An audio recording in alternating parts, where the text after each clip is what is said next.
So we got some FBI whistleblowers. They've come out and they've said that the FBI top brass told them not to investigate Hunter Biden and his laptop because they didn't want to influence an election. So instead, just let a crooked guy win, I guess. It's shocking, but probably not shocking to a lot of people. The idea, I guess, is that they're concerned in 2016 when they did the whole Hillary Clinton email thing, they may have swayed an election. Well, here you go. They were instructed not to investigate. So we will be talking about that. Plus, Marjorie Taylor Greene got swatted. Yup. Dude, swatting is an attempted murder, as far as I'm concerned, because people have died. It may not be as direct of a threat or act of terror as like literally showing up to, say, like Brett Kavanaugh's house, but it is extreme. And if we're getting to that point where individuals are targeting sitting members of Congress in such a way, I got to tell you, man, look, January 6th was bad. It was a riot, but this is direct targeting of a politician. It's all in this space of dramatic escalation. Turns out, according to police, it's being reported the individual who swatted Marjorie Taylor Greene was a trans rights activist. So we'll be talking about that and so much more. Crazy days. Donald Trump is celebrating that he's got all of his endorsements won. Even Democrats. Congratulations, Trump. You endorsed Democrats and they won, I guess. Sure, whatever. Before we get started, however, my friends, head over to strongerbonesandlife.com and pick up your ageless multi-collagen from BioTrust. How do I stay so young and chipper? Why, my friends, I consume BioTrust Ageless Multi-Collagen and also the keto stuff too, but this is for the multi-collagen.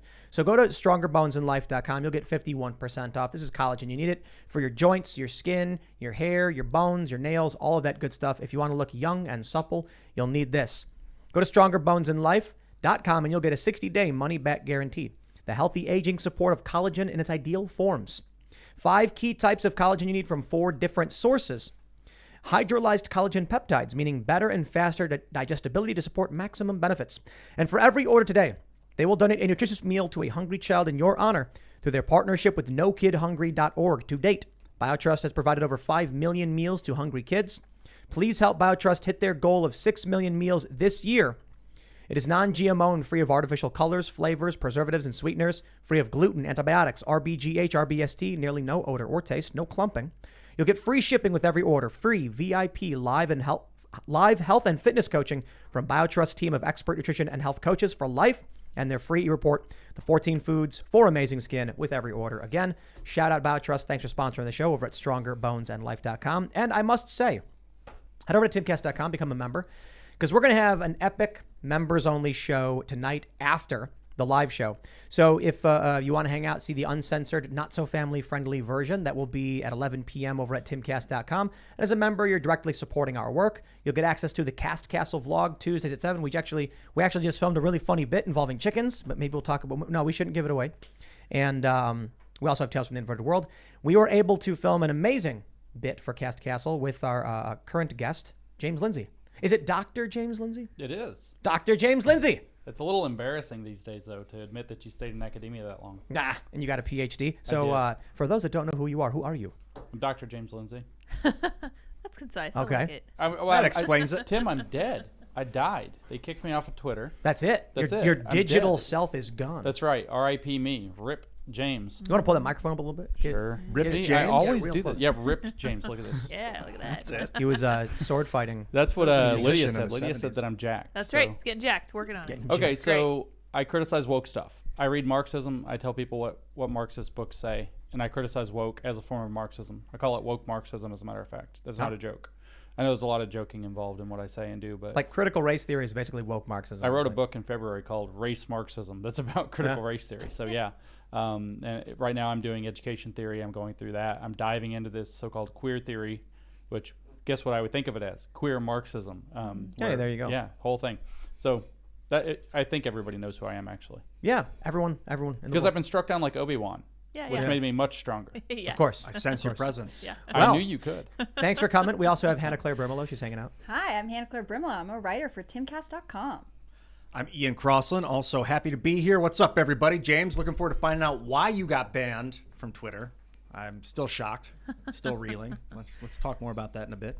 We will get into it for sure. I am back this evening. My hand is still incredibly crippled. Oh, you can't see it. There you go. And sore with my little T-Rex arm. Let's get going. Yikes. Lydia got surgery. It I was did. brutal. Yeah, they broke it again and they put bolts in it. Super metal. Were you awake for that? No.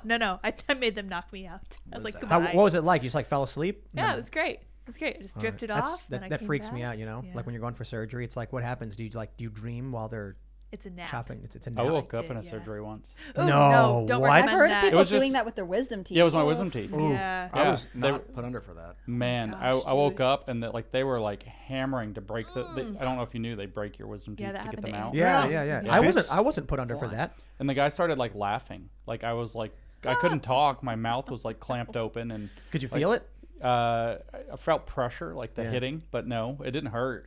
And When the guy I- starts laughing, and he's like, "Night, night," and you could see him like grab the thing, and he gave me more drugs. And man, I came out of that surgery messed up for like a day. No Yeah, kidding. when I got a couple of my wisdom teeth were taken out very methodically and professionally, and I was Pulled. uneventful. But one was impacted, and the dude had a chisel and was like bashing it. Jeez. Yeah. Yeah, it's And I was like, intense. no. That's horrible. I was Anyway. I was under for mine. All of mine were impacted, and when I woke up, I was really stressed out, probably coming out of the anesthesia, but like requested adamantly that they return my teeth to me. Like I don't know what it was. I was like very distressed that they're like they're broken. I was like I need them. need them. I don't know. Return what you have stolen from me. of me. All right, let's talk about this. We got some news, man. Let's talk about the story we got from the New York Post. FBI brass warned agents off Hunter Biden laptop due to 2020 election, according to whistleblowers.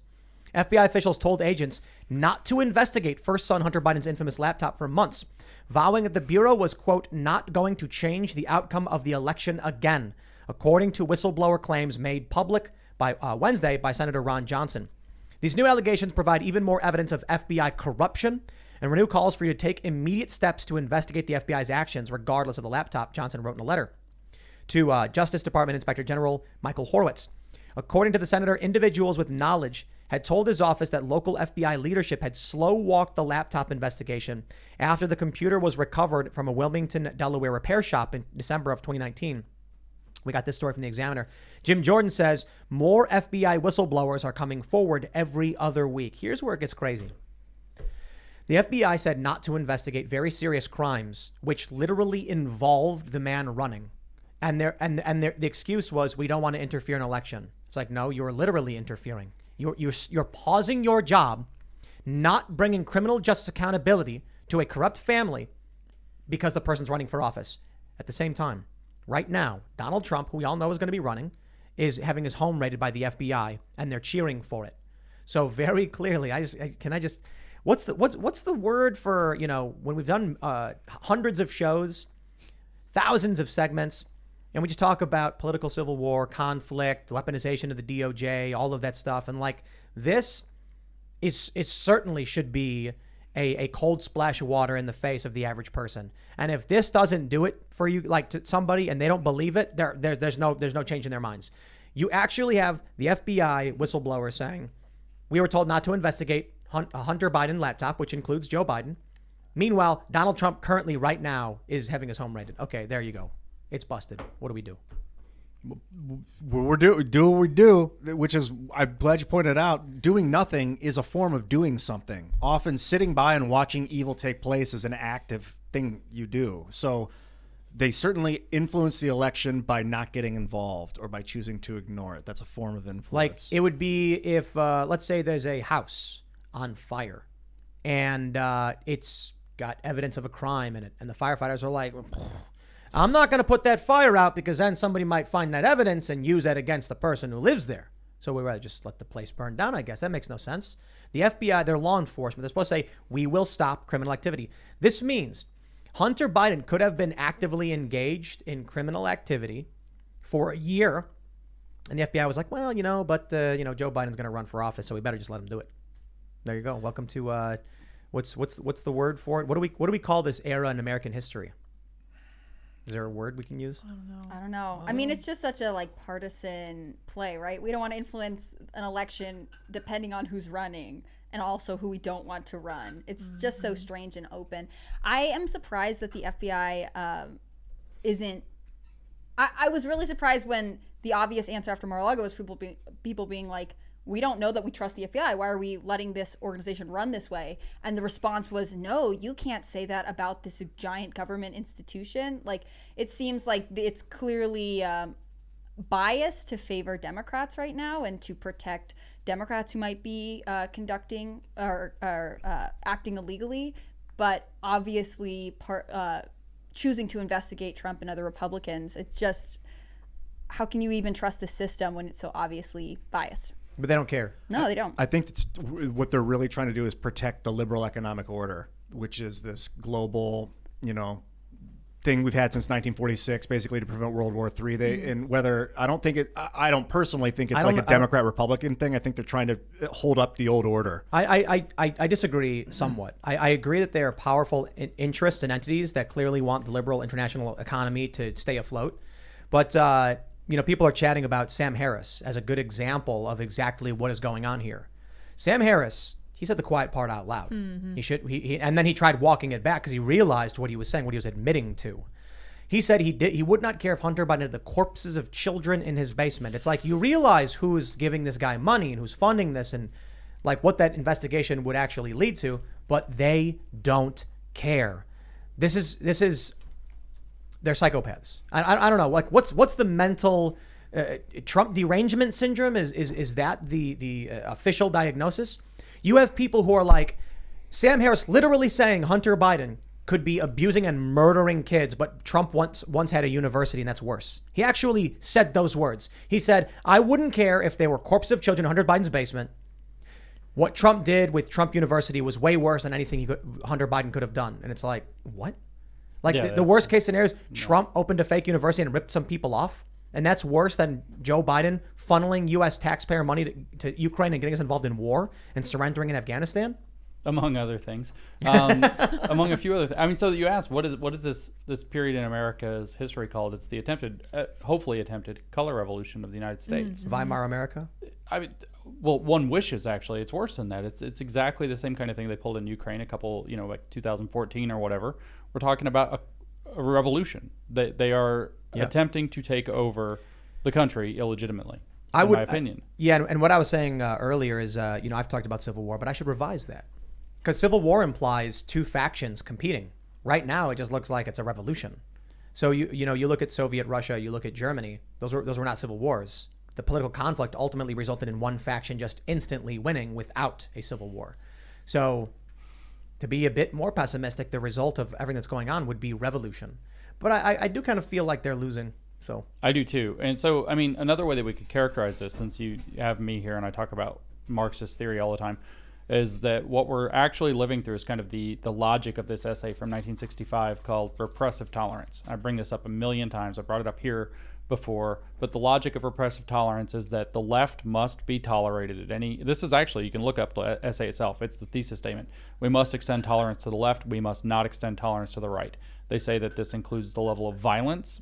Herbert Marcuse is the one who wrote this in 65. He said, it's never ethical to engage in violence, but since when does ethics make history? And so he excuses violence, and he has a long paragraph where he mentions violence like 13 times. And he says there's a big difference between revolutionary violence and reactionary violence. And what the deal is, we must extend tolerance to the left and not to the right. And he says to the point with the right that what you're actually trying to stop, and this is the Hunter Biden story, right? What you're trying to stop is the thought from entering the potential reactionary's mind. He says that it involves not just censorship, but pre-censorship. You don't even want the right wing, which is everybody who's not a revolutionary on the left is the right wing, by the way. Right. You don't even want the thought to enter their mind that would allow anything except left-wing power to take control. And so we live in the logic of that essay. I would guess that our Department of Justice and our FBI have taken this horrifically totalitarian document from the 60s as an instruction manual. And what you see then is you see this cracking down on President Trump, which, by the way, I was on a flight recently to California. I'm sitting next to a lifelong, she's in her 70s, lifelong California liberal, married to a professor, the whole thing, right? So you're thinking some leftist. She starts talking about Trump. She's like, well, first she asked me what I do. I said I go around, I talk about Marxism, I study Marxism. She's like, well, I don't know anything about Marxism. And I'm thinking that's why you probably support it. She says that she's asking me, do you think Trump's a dictator? I think he might have been an attempted dictator, this whole thing. And then she says, but this raid on his house was too far. So you talk about shaking people loose and Wow. freaking people out. She was like, this isn't what we do in America. Like, they shouldn't have raided his house. And I was like, wow, that's something. Now, I heard a podcast with like a literal neo-communist, one of the people that's in league with that literal neo-communist that AOC shared a megaphone with after Samara Taylor or whatever her name is, after the Roe v. Wade decision. And this podcast was with an educator who's also an open communist, Henry Giroux, who like changed all of American education to be what it is today. And in that podcast, she's like, the very fact that they raided his house means that there must be evidence that he's done all this wrong stuff. And I was like, wow, the dividing line in our society is people who think the institutions are still legitimate, like Sam Harris, and people who don't, who have questions at least about them. Well, so I often I eschew the left-right paradigm. In fact, that's what my Wikipedia says about me. And then people argue, but Tim talks about the left and the right all the time, and I'm like, they're colloquial terms that don't really reference politics. They reference, I think you put it well, revolutionary. And I don't think reactionary, to be completely honest, because there are reformers. Right. You know, with the leftists view everybody except themselves as reactionaries, as the right, and literally as like right-wing extremists, which of course we hear from our military, we hear from the DOJ, etc. I often say it's those who are discerning and those who are not. It's simply put, there are people who will hear information and say, I'll check into that. And there are people who hear information and go, whoa. That's crazy. Yeah, exactly. That's crazy. And so then you end up with Michael Brown. And they go, whoa, that's crazy. And then we go, what's the report say? Oh, the report says hands up, don't shoot, wasn't true. Then you get people who are like, Jussie Smollett. Whoa. And then we're like, okay, that sounds nuts. Like right away when the story came out, we were like, dude, Trump supporters at 3 a.m. in freezing weather in Chicago in a work district, not a residential one, attacking a D-list celebrity. I really don't believe. I stayed in that hotel in January. It was like 8 degrees. I had COVID. It was awesome. That's great. It was it was like minus 8 degrees. It was, nobody's getting attacked there. Let me give you a really good example, actually, and I want to shout out to our good friend Vosh, actually, and that's only half Vosh. You know Vosh, right? Yeah, Voosh. It's only half sarcastic. I do respect that he was willing to come on the show, though we disagree with him. But he tweeted, "I delayed paying off my student loans just in case debt relief got passed, and now I find out you're not eligible if you're a famous YouTuber who makes $1 million a day. Honestly." And he's obviously joking. So I responded with, OMG, this is exactly the left. Vosh is rich and wants free money. This is proof Biden is a communist. Very clearly, we're both just being silly. Yeah. But wow, the responses from people who instantly believed I was like, there are people on the left who believed Vosh was being serious, and they're going, he makes $1 million a day. That's and there are amazing. people responding to me, and they're like, look at these right-wing grifters. Look what they're saying. And it's just like, that's it right there. Did you know if he gave $1 million a day to people, then America everybody could have $1 million. That's right. He's the one stopping. You know what It's all Vush's fault. I know. You know what I love the most, though, is when someone says, like, they're like, what do they say? Michael Bloomberg spent $500 million on the election. There are 300 million people living in this country. He could have given everyone $1 million. Yeah, And that it's like, was do your great. math again. Well, Do your math. well, It's like millions is buck- a unit. 60, You see. like- It's yeah, like, right. you know, like you have Millions a 10 unit. eggs and everybody could have eggs. It's millions. It's just a unit. Yep. It's simple. And so this is, to go back to your point, you're mentioning it's the people who trust the institutions, people who don't. It's like, yeah, that's all part of it. I refer to it as a cult. It is a cult. It's 100% a cult. I would love to talk about how, like, not just religious but cultish. This whole, like, whether we want to deal with it woke, whether we want to deal with like this kind of like leftist derangement cult. Like Sam Harris has, I would guess, I don't know, I've been out with him once, but I can't guess his mind. But I would suppose he has a group of people to whom he's very interested in maintaining their esteem. Yeah. And let me tell you, as you would also be able to tell people, there are certain things that you just can't espouse, and then before people decide they don't like you anymore. Like people they think you've lost your mind. They think that that you're a terrible person. They disassociate from you. And But that's mostly on the left. Like it is It exists on the right for sure. a little bit, but I mean, It's the exception. how did one get here? Right. Yeah. So I've It's been the cut role off. for the left. I've been canceled from all kinds of people I thought were friends. All sorts of stuff. Because, well, what did I do? I said that maybe Trump is an all right candidate for Trump's president. not that bad. Maybe Orange Man good, you know? Who knows? Maybe making America great again is a good idea because it's kind of on the descent right now if we don't kind of curb some of these things. I was, I've been talking about music lately because we're releasing this song. And it's fresh in my mind. So for those that are wondering, it's like, why is Tim bringing it up again? Well, it's like it's in my mind. We're working on this project.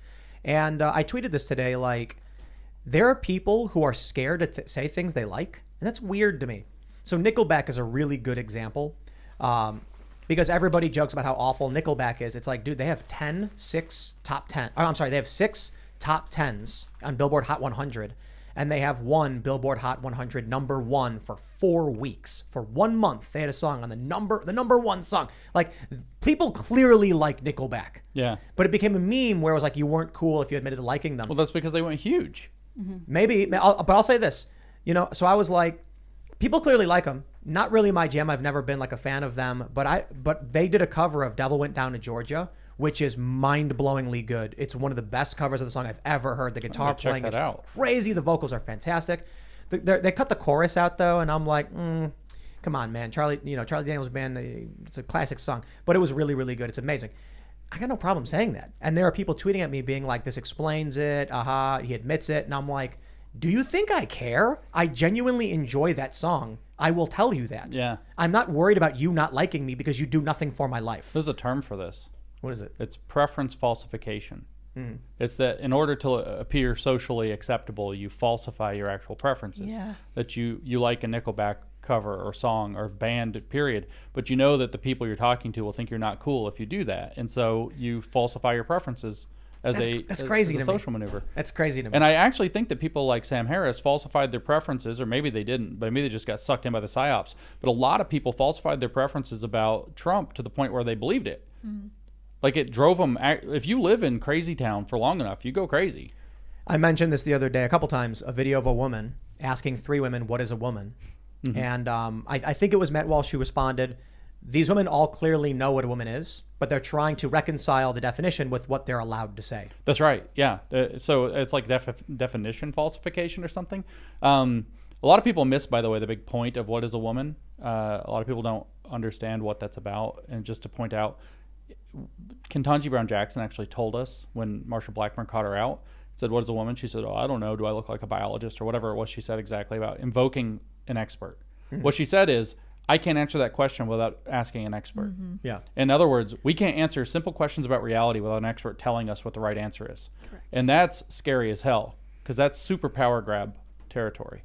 Yep. Right. And that's exactly what they are doing by undermining definitions, by undermining people's ability to say what's real and not real, or use words and have them mean things. You mentioned this woman on the plane, right? You were saying? Yeah. And she said the raid on Trump went too far. Yeah. I'm wondering if there's a point where, Sam Harris. Let me slow down. Go to Sam Harris. He's got the most severe TDS I have ever seen. That woman does not.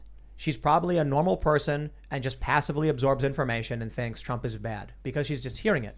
But then when she hears something crosses the line, she made up her mind. That's too much for me. Sam Harris told us there could be corpses of children in the basement of Hunter Biden. He wouldn't care. And he compared him to an asteroid that's going to destroy the Earth. Then that's the next psychotic. Sentence. That's lunacy. Like not only is that just on its face laughably crazy, but even if Trump really was Hitler and like the worst dictator possible, would never amount to an asteroid smashing into Earth and wiping out all life as we know it. Yeah. Like bad dictator, bad. We deal with bad dictator. Certainly is not an asteroid coming to wipe out the planet, rip through its core and blow it up. He's speaking in hyperbole for sure. I mentioned to you, it seems like he has like either he needs friends or he's got a group of insulated friends and he's in an echo chamber and he needs like people to listen to him and tell him when he's being an idiot. Sam, you went too far. I know you were being hyperbolic when you said that stuff. He tried walking it back. He would have cared if Hunter had kids in his basement. Of course he would have cared. I disagree. Being hyperbolic is like exaggerating something to prove a point, whereas like that was a really strange thing to just state. Like I don't think that qualifies as hyperbole because I think he's being honest. What was happening is he said, I wouldn't have cared if Hunter had dead children in his basement. I would not have cared, in brackets, as much or I wouldn't have cared. I think it's simpler than that. In brackets. I see what you're saying, but I think it's simpler. I think it's You mentioned he's got a group of people he's trying to pander to.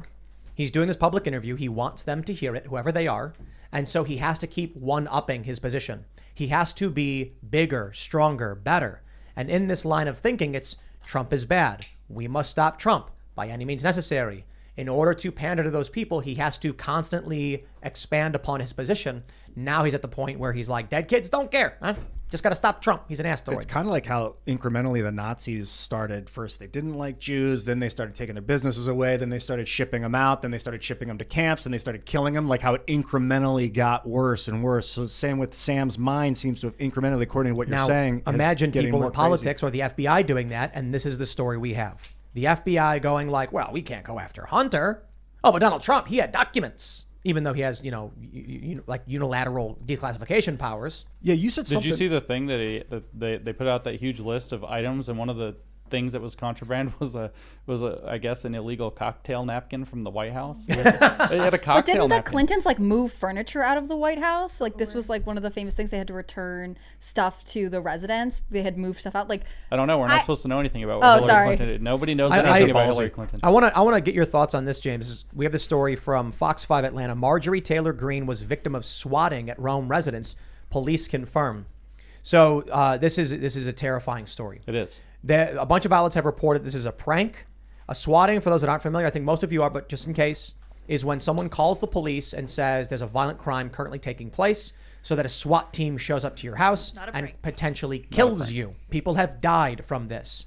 And it's horrifying. I can't imagine. There's a story about this guy. Cops surround his house. He has no idea what's going on. He comes out armed. The cops shoot and kill him.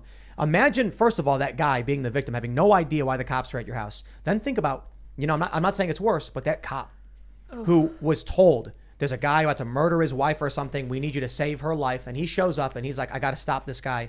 And then it turns out someone tricked you into killing an innocent man. Talk about the nightmare scenario that swatting is. And they went after Marjorie Taylor Greene's house. This is, it was a trans activist. The reporting was, they told the police that the reason they did it was because they oppose her position on trans kids. Because Marjorie Taylor Greene recently introduced a bill that would make it a felony to give transgender surgery or medication to children. So I'm curious too, James, because you talk about revolution and where we're at.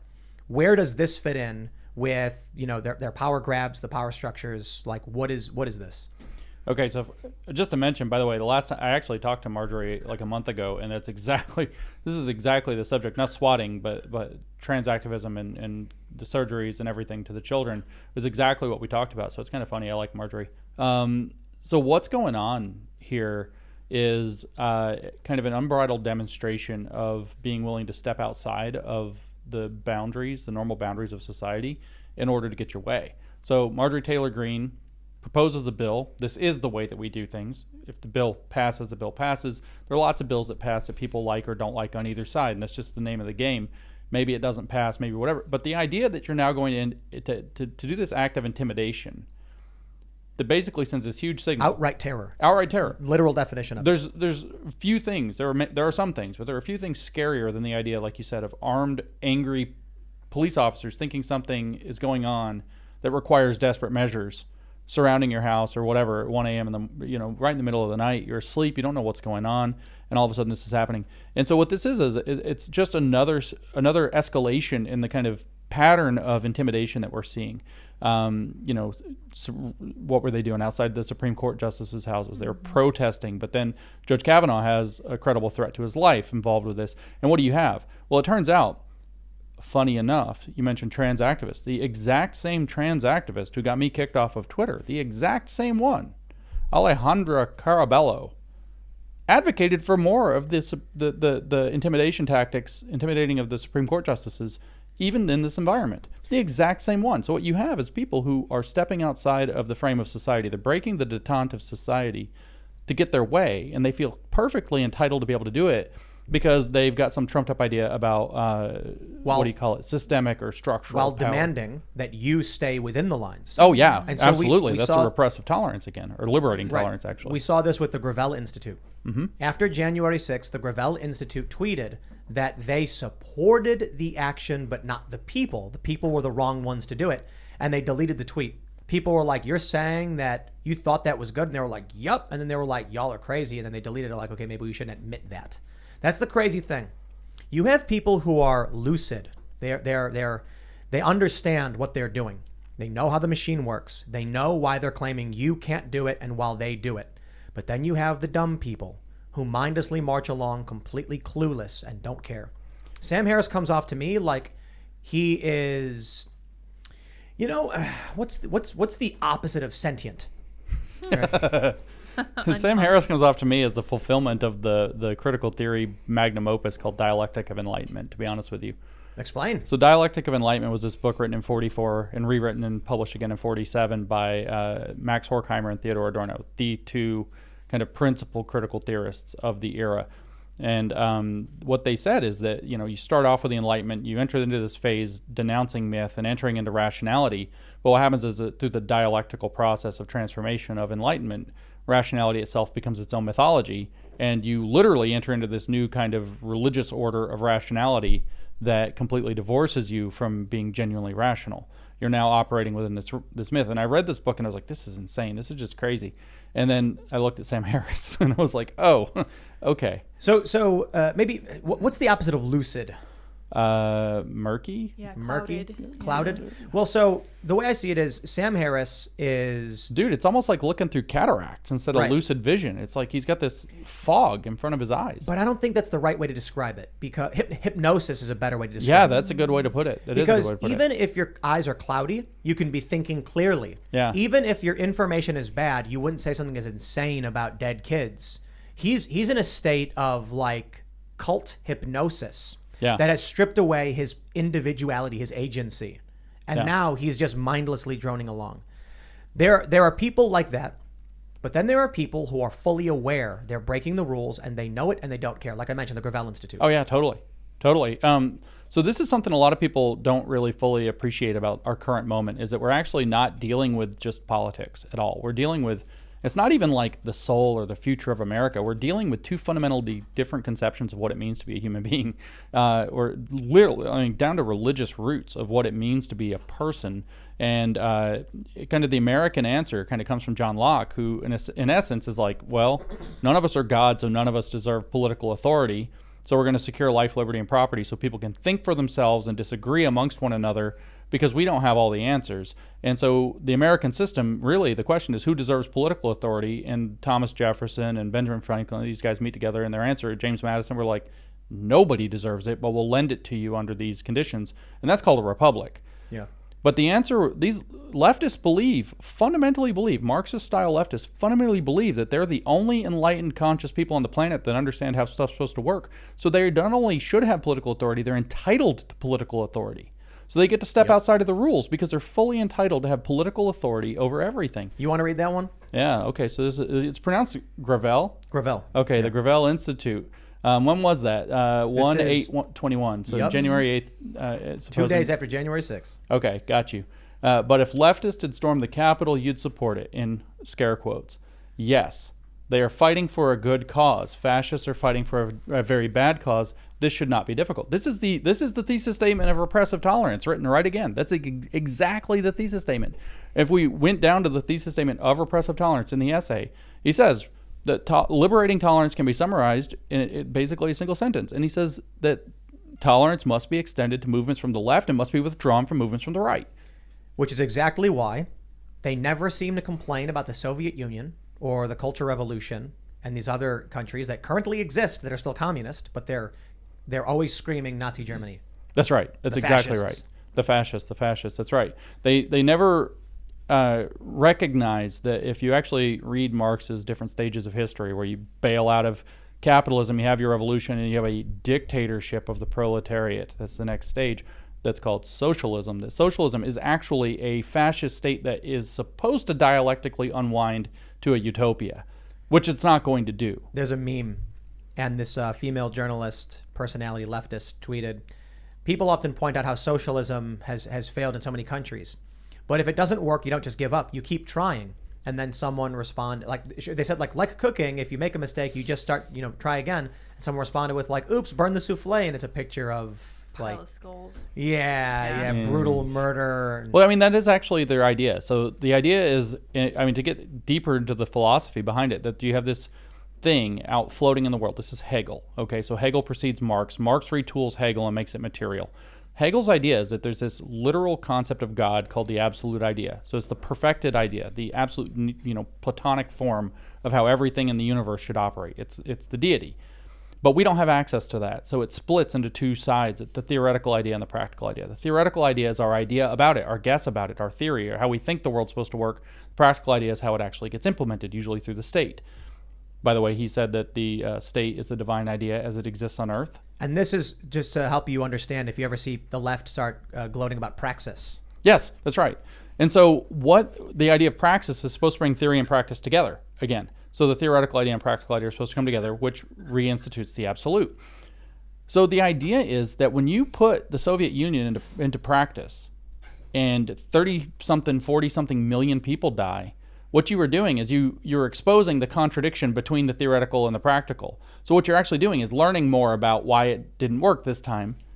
And so you thank those people, or in Hegel's words, I mean, literally, this is a quote from Hegel, history uses people and then discards them.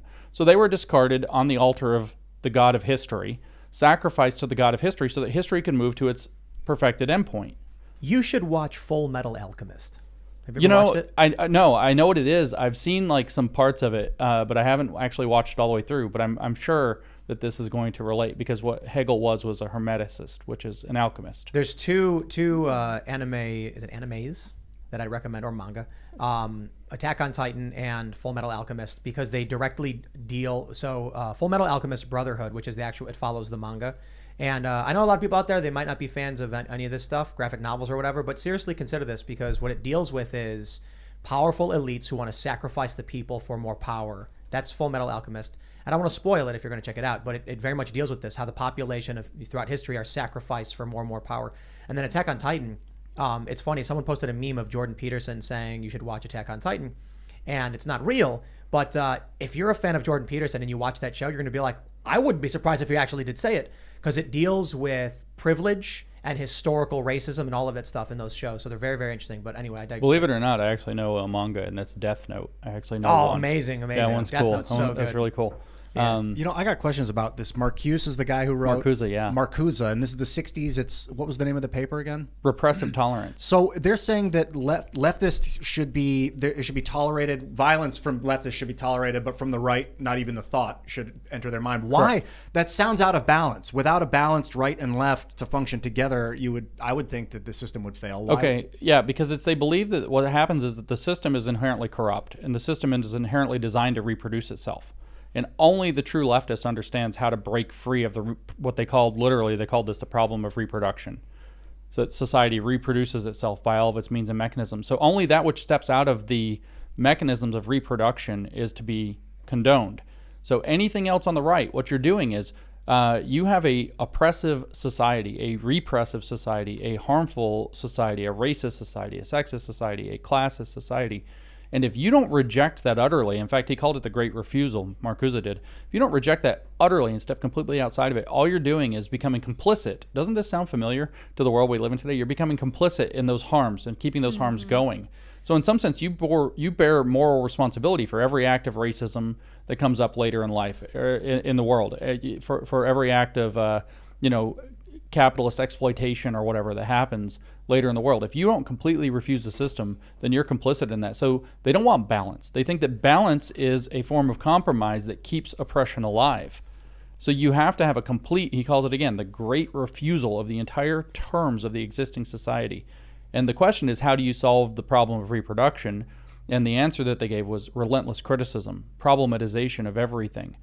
Quite literally, Marcuse says that it must be relentless negative thinking, and that negative thinking will become positive by actually freeing up the ideal society that is contained within the existing corrupt form. And we go back to the alchemy. This is alchemy. A lot of people don't know what the religion of alchemy is about, but it is a religion, by the way. It's a very old, many thousands of years old religious view, and it's that when in the act of creation, God co-creates himself and the universe, okay? The exact same instant of creation.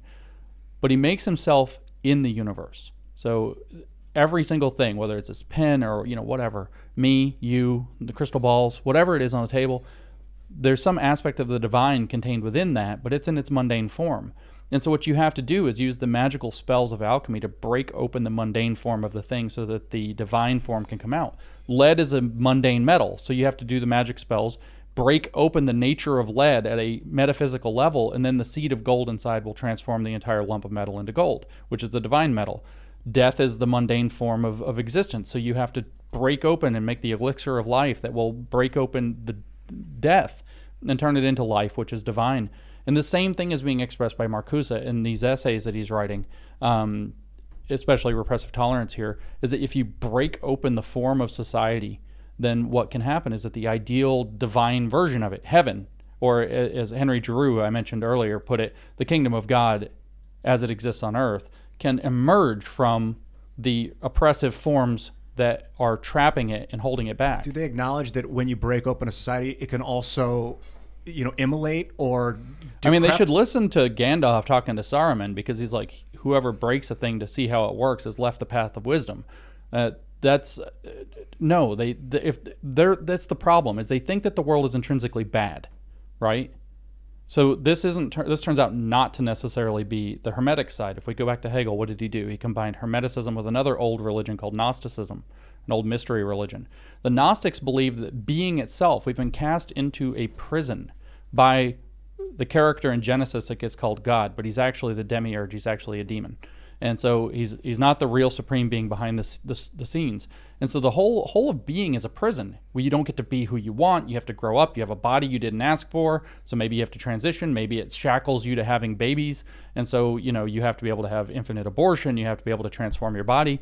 This view that your very existence and existence itself is a prison and the form of society is a prison is the mindset that they're in. So there's no balance. And if all you do is burn down the prison, that's still better than leaving people in it. This is fascinating. I want to say, though, they're wrong. Of course they're wrong. Life is a gift. Yeah. The body is we've been, I look at it this way. I saw a meme earlier, and it was God and the devil, and they were arm wrestling.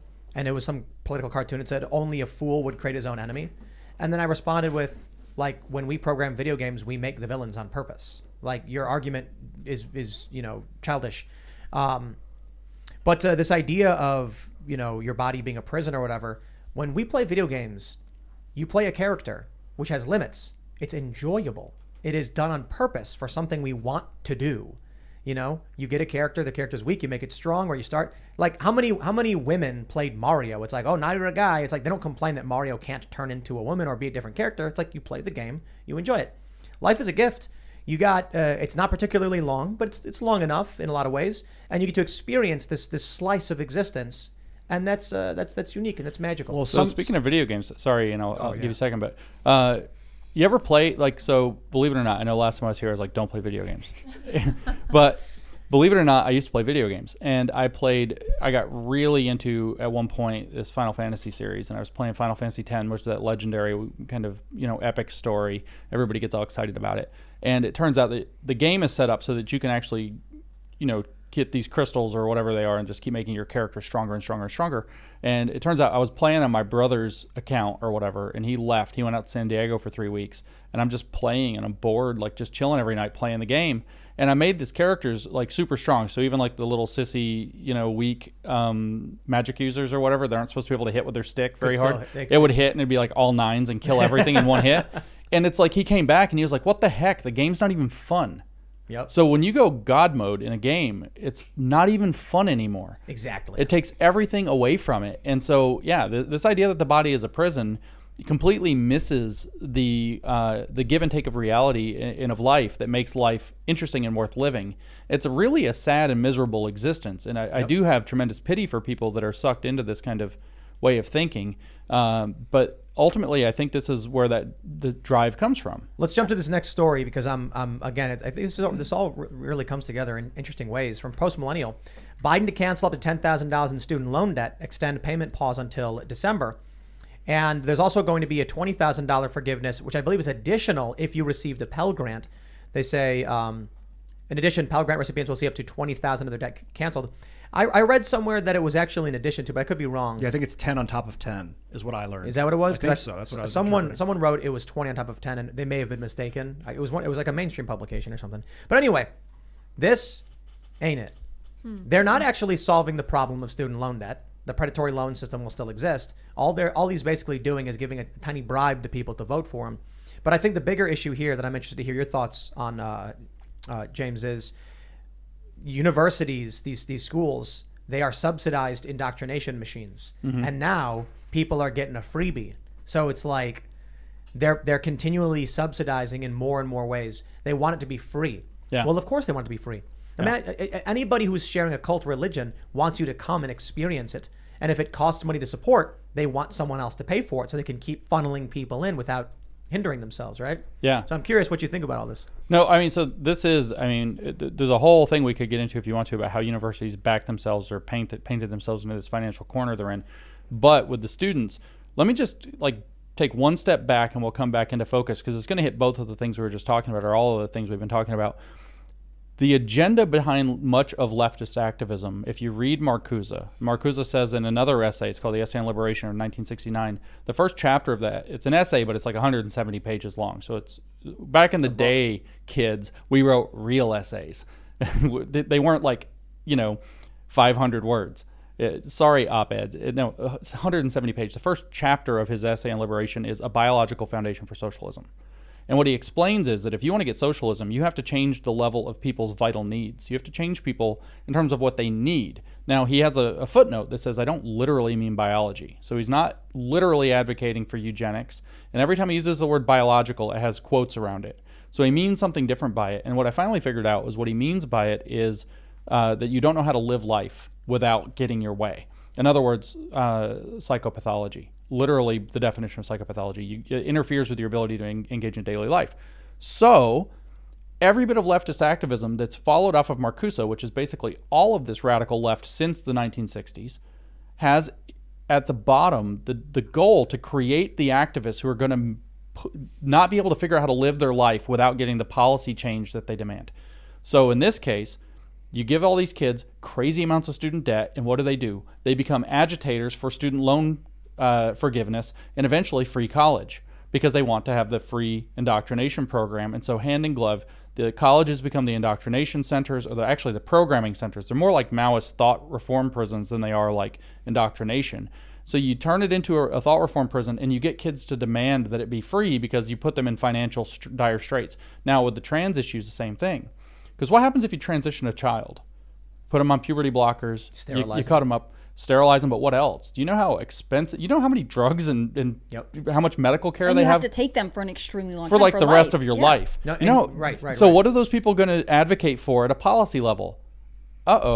Socialized medicine. Because the medicine's so expensive and the system broke them and it's so expensive. So what you're doing, history uses people and then discards them. Sorry, trans activists, that's what you're doing. You're using these poor kids and you're going to discard them. Uses people and then discards them to get their policy agendas in place.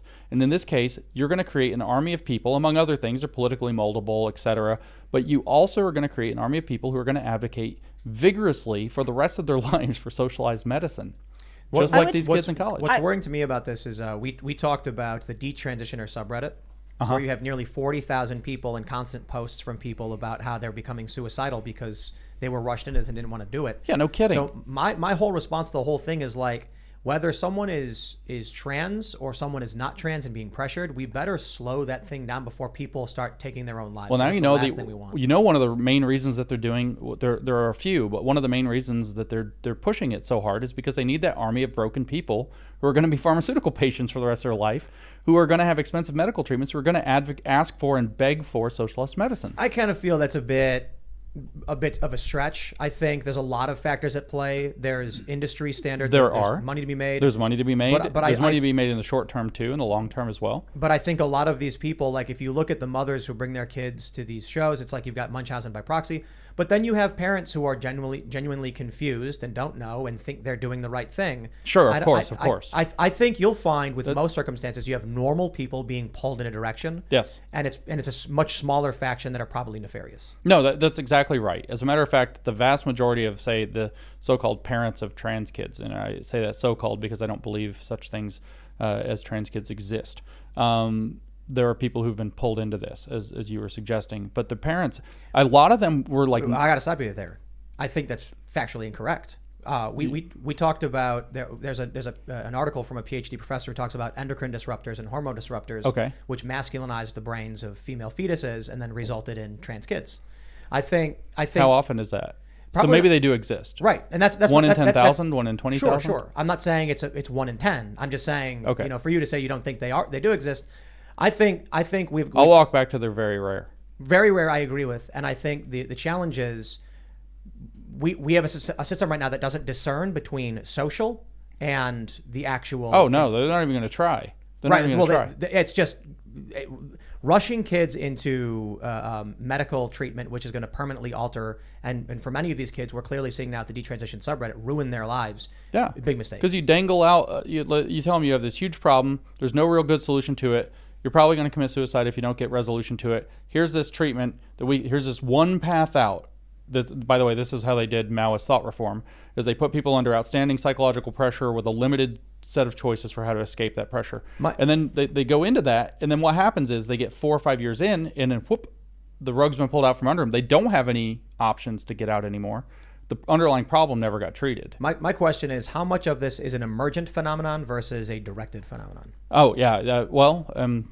Lots of money goes into it, so there's some directedness to it. Some of it, though, this is what I was starting to say, a lot of these poor moms were kids in the 90s, right? And we all grew up, if we grew up in the 90s, we all grew up with this kind of like boogeyman of, it was real, but there's this, character that was really heavily portrayed as the evil, angry, there's almost always an angry dad who disowns their kids for being gay, right? And everybody's like, oh, that guy's terrible. So you have a whole bunch of people who grew up in the 90s who had this character as like the big evil guy to think of. Then they grow up and they're adults now, and they have their children. So what are they going to be? Hyper-inclusive as like an overreaction. Then you add in the Munchausen's by proxy, which is where, if people don't know what Munchausen's by proxy is, I know you guys do, but it's where you poison your kid so that they're like sick, and then you pick up the pity points, like, oh, my poor child. So for people who aren't familiar, Munchausen's is when you feign being sick for attention, and by proxy is when you feign someone else being sick for attention. Yeah, often they did like drip feed their kids poison and say, Sally's so sick, oh my gosh, help. It's like Sixth Sense. The mom was poisoning the daughter and then going, my daughter's so sick. I think she just wanted to kill the daughter in that movie. But this is a really important point, too, that I think argues for a potential emergent phenomenon that we're seeing. I've talked about this. I said, the boogeyman's grown up. When I was little, we had all these signs everywhere about how racism was bad. And so all of these millennial kids around me grow up being told about how awful racism is. They have been trained to combat racism. The only problem is we've enacted a bunch of policies doing away with the institutional problems. I'm not saying it's perfect. I'm not saying it's done. I'm just saying for the most part, things are pretty good. Things have improved dramatically. And now you have these people who grew up on this seeking it out, but they can't find it. Yeah. So I refer to it as an autoimmune disorder. Yeah, of course. Now, it's not really a question as to whether or not there are people who are taking advantage of this and these would be nefarious people. I just think they're relatively small in number who are pushing this. Usually with a lot of money behind it for whatever other ends they have. And if we might quote from the great philosophical epic, legend of Game of Thrones, chaos is a ladder. And they know that causing these points of damage creates opportunity. Now, I don't think there's terribly many of those people, relatively speaking. The proportion of them might be as small as 1 or 2%, which, by the way, matches the proportion of psychopaths in the underlying population. I knew a bunch of people from Occupy Wall Street. I was down there for a while. And what I was told by some of the organizers, people with access to the resources who knew what was going on, had plans, and were controlling what was going on, they said, we want to flip the pyramid over. Sounds good, right?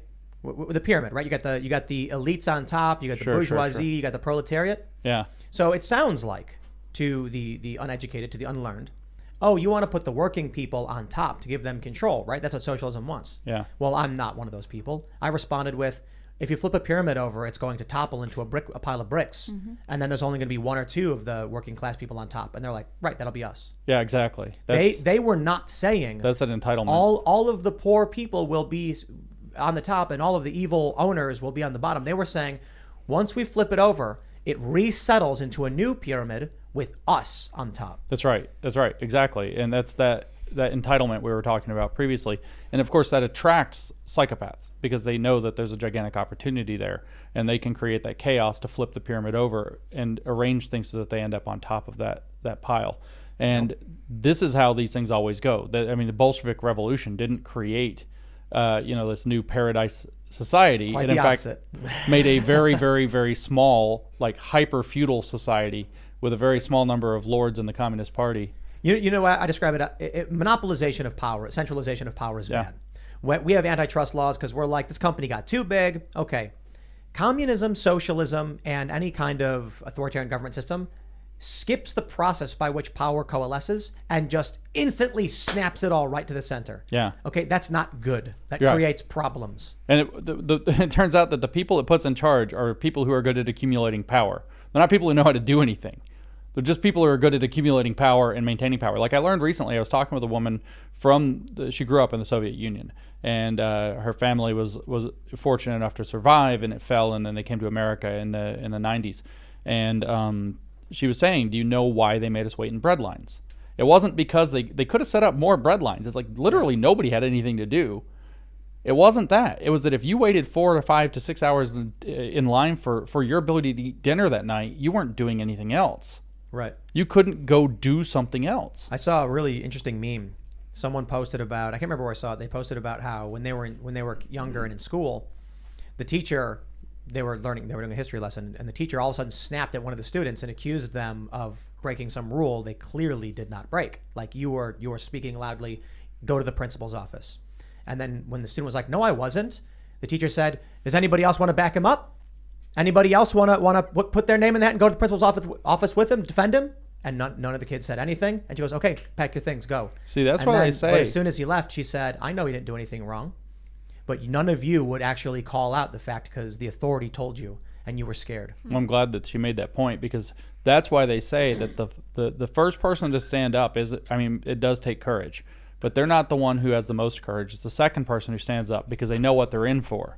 Yep. That takes the most courage. And then once you get over that hump, the third person who takes less, the fourth person who takes less, and on and on and on. And that's how courage actually works. In a lot of ways, that's how I feel about Marjorie Taylor Greene. I feel like she's a target for the Swattings because she is the one introducing legislation. Like, she wants to declare James Revenge and Ruth Sent Us, which docks the addresses of the Supreme Court justices. She wants to have them declared a terrorist organization. This bill is not likely to pass. She does have co-sponsors, but it takes the people who are starting to make this part of their central platform. She is very brave, but we need more people to follow suit, and that takes a tremendous amount of courage. I don't think you can, in the United States, declare an organization a terrorist organization. She has a bill in Congress for it. But I just think ultimately it just fails because it's a First Amendment issue. You can charge someone with terroristic acts, specific things, and which is what you would need to do. So she would need to file a referral for it to the DOJ on these people for the crimes committed. However, kind of pointless because the DOJ knows they're doing these things. And, I'll mention this too. There are similarities to what happened to Marjorie Taylor Greene and what happened to us. There are some similarities. I'm not going to get into security because there's an active investigation in multiple jurisdictions. But it was the day after Marjorie Taylor Greene was here that we got swatted the first time. These people have not been brought to justice, but there are, as I mentioned, multiple jurisdictions looking into it. I've given several statements and evidence, so it may be moving forward. But we're going on now 7.5 months. It was January 6th when we got swatted. Now it seems like it may be the same person or a similar entity going after Marjorie Taylor Greene. Where is the DOJ? Are they unable? Because if they're unable, then we've got a very serious stability problem in this country if people can keep doing this. Yeah, and people know that this is how this works. The people that game the system that you were talking about, they know how to game the system. They know that the system can drag things out, that they can drag their feet on whatever, and they can create that repressive situation where one side's strongly favored versus the other by dragging it out when it's one side and not dragging it out, acting quickly when it's the other side. The FBI would not investigate Hunter Biden, but they're jumping at the chance to go raid Trump's house. Yeah, exactly. That's what I'm talking about. It's exactly right. And right before the midterm, too. No, we're not going to interfere in an election. Oh, the midterm's coming up? Raid Trump. Yep, exactly. Amazing. And now there's a lot of fears. There's been talk about whether or not Trump would be willing to announce his run right before because of what will happen with the Republican Party and the fact that he's been raided by the FBI. Will it make him look bad? And now there's questions being raised. I think Trump should just announce. I think we saw from the elections the other day that the GOP desperately needs Trump to be actively involved, and Trump should not wait. He should just come out and be like, yo, we're going to run and we're going to start endorsing people. I mean, he's been endorsing people, and his record is I'll say this. In 2018, Trump's endorsements were like 50-something%. In 2020, it was 70-something%. So far right now, Trump's at like 99. I think is it like 99% success? It's over 90. I think it's 99. Yeah, and so it's high. The suggestion is Republicans lost in 2018. Republicans made massive gains, upsetting what was projected in 2020.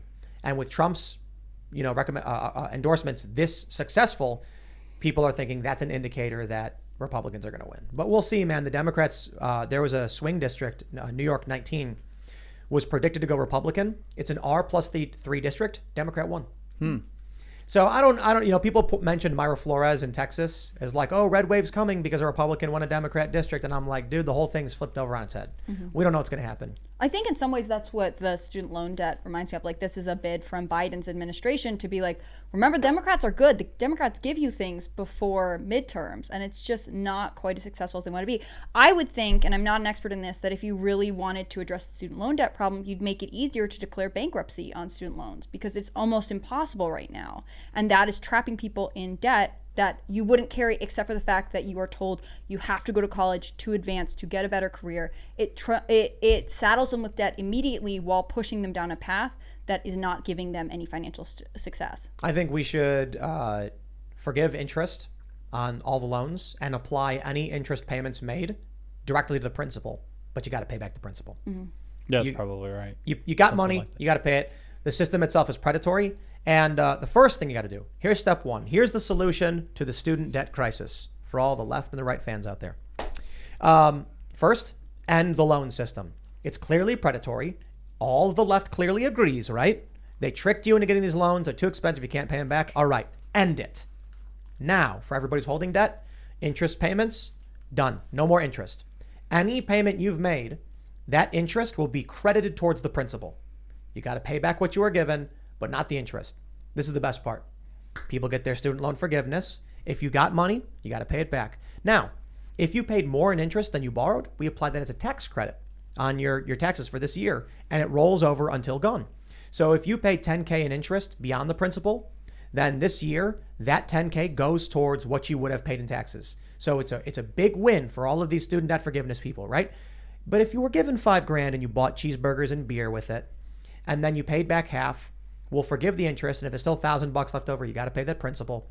But the first thing, ending the system of loans, seriously hinders the educational institutions, puts a big slowdown on that, and will help restore to only the people who truly can and want to go to college do.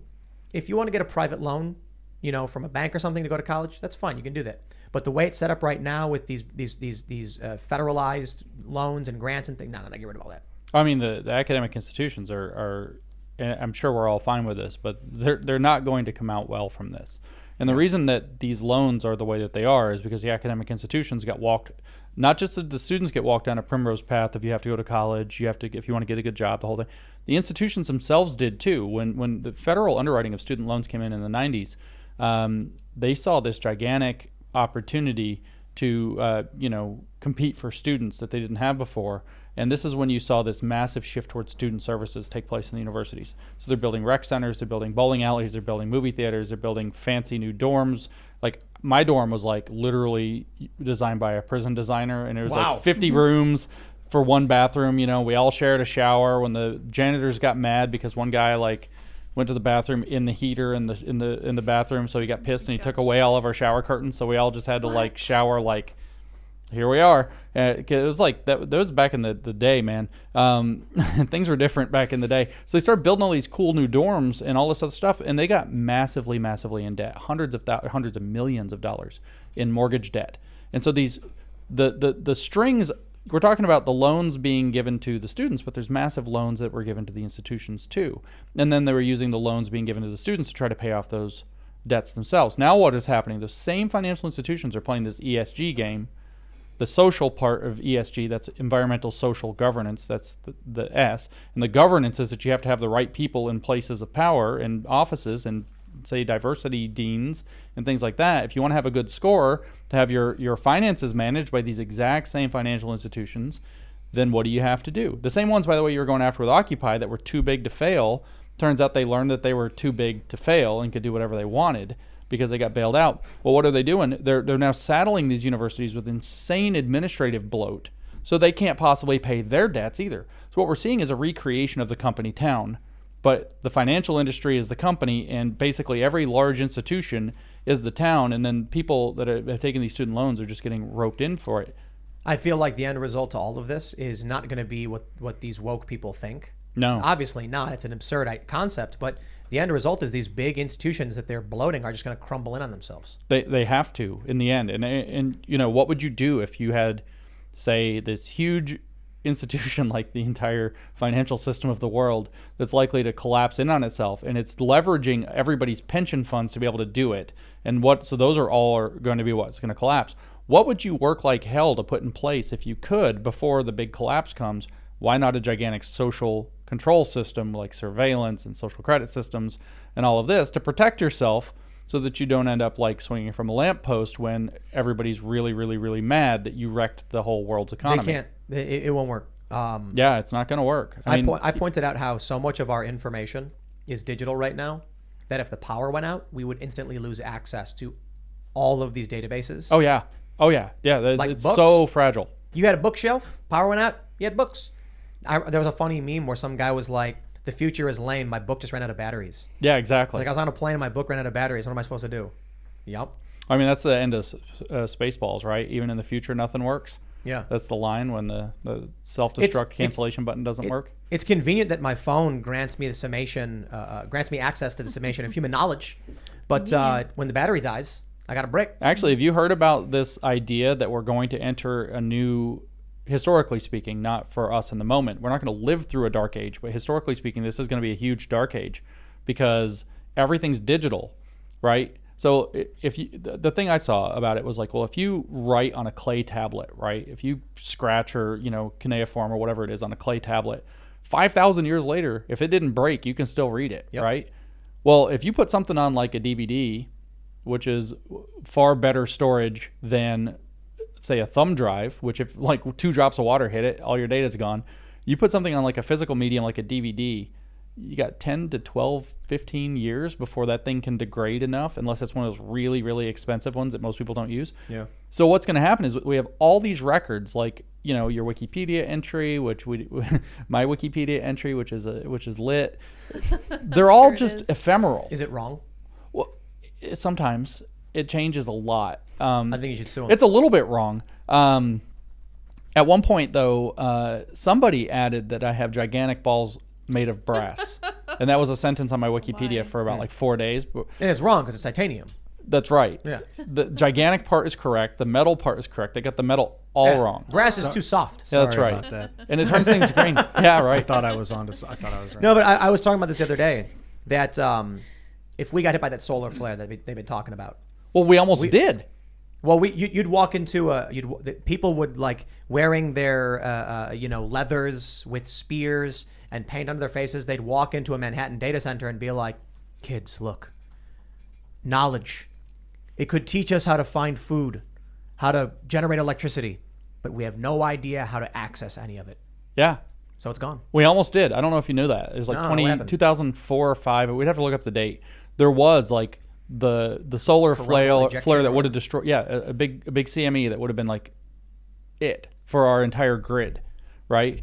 And the way everything's spinning, the sun's spinning, the Earth is moving. It missed by like, if the sun had blown up like 16 hours earlier, it would have been a direct hit and fried Earth. Wow. And that's how much it missed by. And it went off into space beside the Earth. The Earth just barely missed it. But the U.S. government's got deep underground bunkers with Faraday cage under Faraday cage and protection from nuclear blasts and all that stuff. Yeah, all your nudes are definitely in those bunkers that Google's been storing up. You think I'm joking? Have you played the game Fallout 3? No. You'd love it. Fallout 3 is one of the best in the Fallout series, but it's post-apocalyptic and you're in Washington, D.C. Like a nuclear war happened and now there's mutants and, ghouls. They're like people with like radiation sickness and stuff. And it's a real map of DC. It's amazing.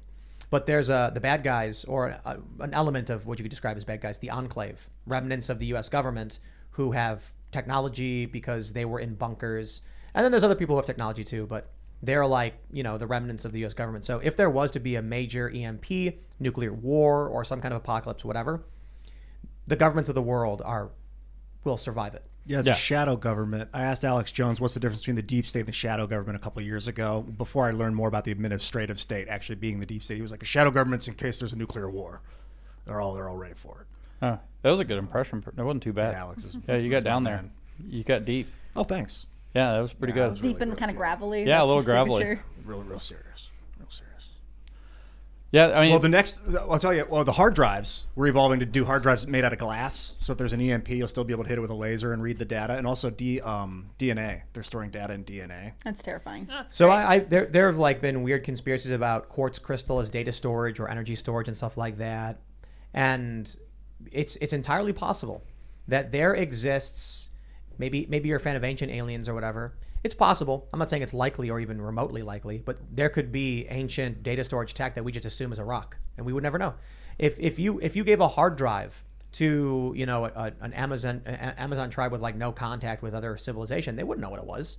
yeah, no, You couldn't even explain to them how the information is on there. no, not even close. I That's a like good the point. idea that in the future, men are proposing with like rings that actually store all of the most important data that they have, and then they have to trust that this woman is not going to lose it. Like that's how strong your bond in marriage has to be. I think where we're headed is that the woke people are going to line up for Neuralink and enter the metaverse, and that's where they're going to be, and that they're going to drag everybody else in. That's I think the attempt.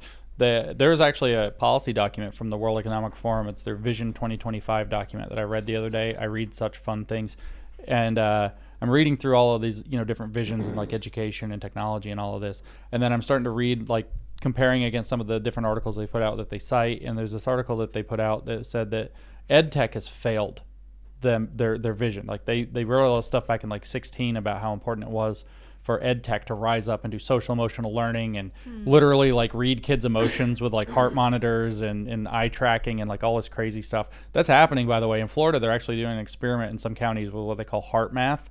So while you do your math lesson, you're strapped into a heart rate monitor to find out what stresses you out about the math lesson. Wow. Like, I don't want any company having that data, by the way. But I'm reading this thing and it's like, well, what we're learning is that you can bring education into the metaverse, but not the other way around. And so the goal will be that school is in the metaverse.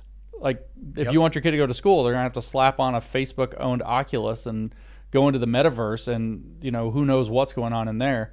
And you think you're going to be able to look over your kid's shoulder and see what's happening on the iPad. No, it's going to be in the metaverse.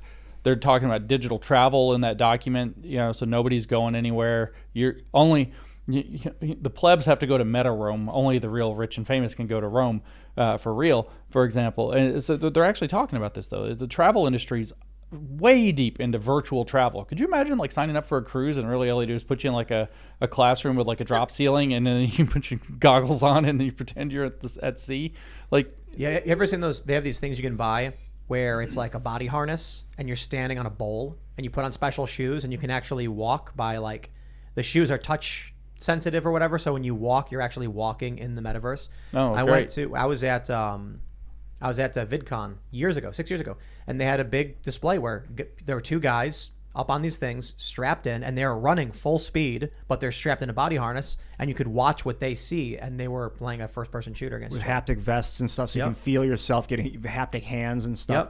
Right now, I think the biggest advancements they've made is they have a lot of different tech that doesn't really work together very well to provide a mostly immersive experience, but that will be a big part of it. yeah, they talk about virtual reality in education, but they also, like, there's another document, this paper called Psychodata, put out by actually a critical theorist by the name of Ben Williamson, 2019, in the Journal of Education Policy. And he's talking about that the actual point of all this is to harvest the data. That's the real point. And he argues, he's like, why are they harvesting the data? Well, number one, they want to create perfectly forecastable economic conditions in people. So they want to make you perfect for the market so they can predict exactly how much money you'll spend and when, and then condition you to make sure that you meet your predictions. And then secondly is to control populations. So what it is a gigantic data harvesting program to make you think you're playing a video game or sending your kids to school. And, right now they're surveying the kids primarily. They have to fill out these surveys all the time. School just started back. So all these parents are like screenshotting them and sending them to me on social media that's not Twitter. And it's kind of like freaky, the things they're asking these kids. It's like, do you ever think about racist stuff? It's like crazy. How often do you think about suicide? They're asking kids questions like that. Wow. Yeah, it's intense. And then, how much money do your parents make? There's all these crazy intense survey questions they're asking these kids all the time as a result of the implementation of social emotional learning. It's almost like aliens are here, in secret, and they're collecting data and like researching us. I'm saying almost like, I'm not saying it's true. I'm just saying it feels that way. It feels like we're like chickens in a chicken coop. Well, I mean, so my guess is if we are looking at kind of a revolutionary moment, is that if I were a communist and I were looking at the situation, I would say, well, in the past we've attempted to build out the society, right? The economy. That was the Soviet Union. We built the economy and tried to force people to live in it, and it was a catastrophe. And then in China, we built the people. We built all the revolutionaries, and then this hasn't worked out the way we wanted it to either. What do you have to do? You have to build them both at the same time. So you start harvesting the data while you program the kids in the school, and then you're building the society based on the data you're harvesting from the kids, the economy, the completely controlled and conditioned economy. And then smack, when the metaverse is ready, everybody's pushed into the perfect simulation economy.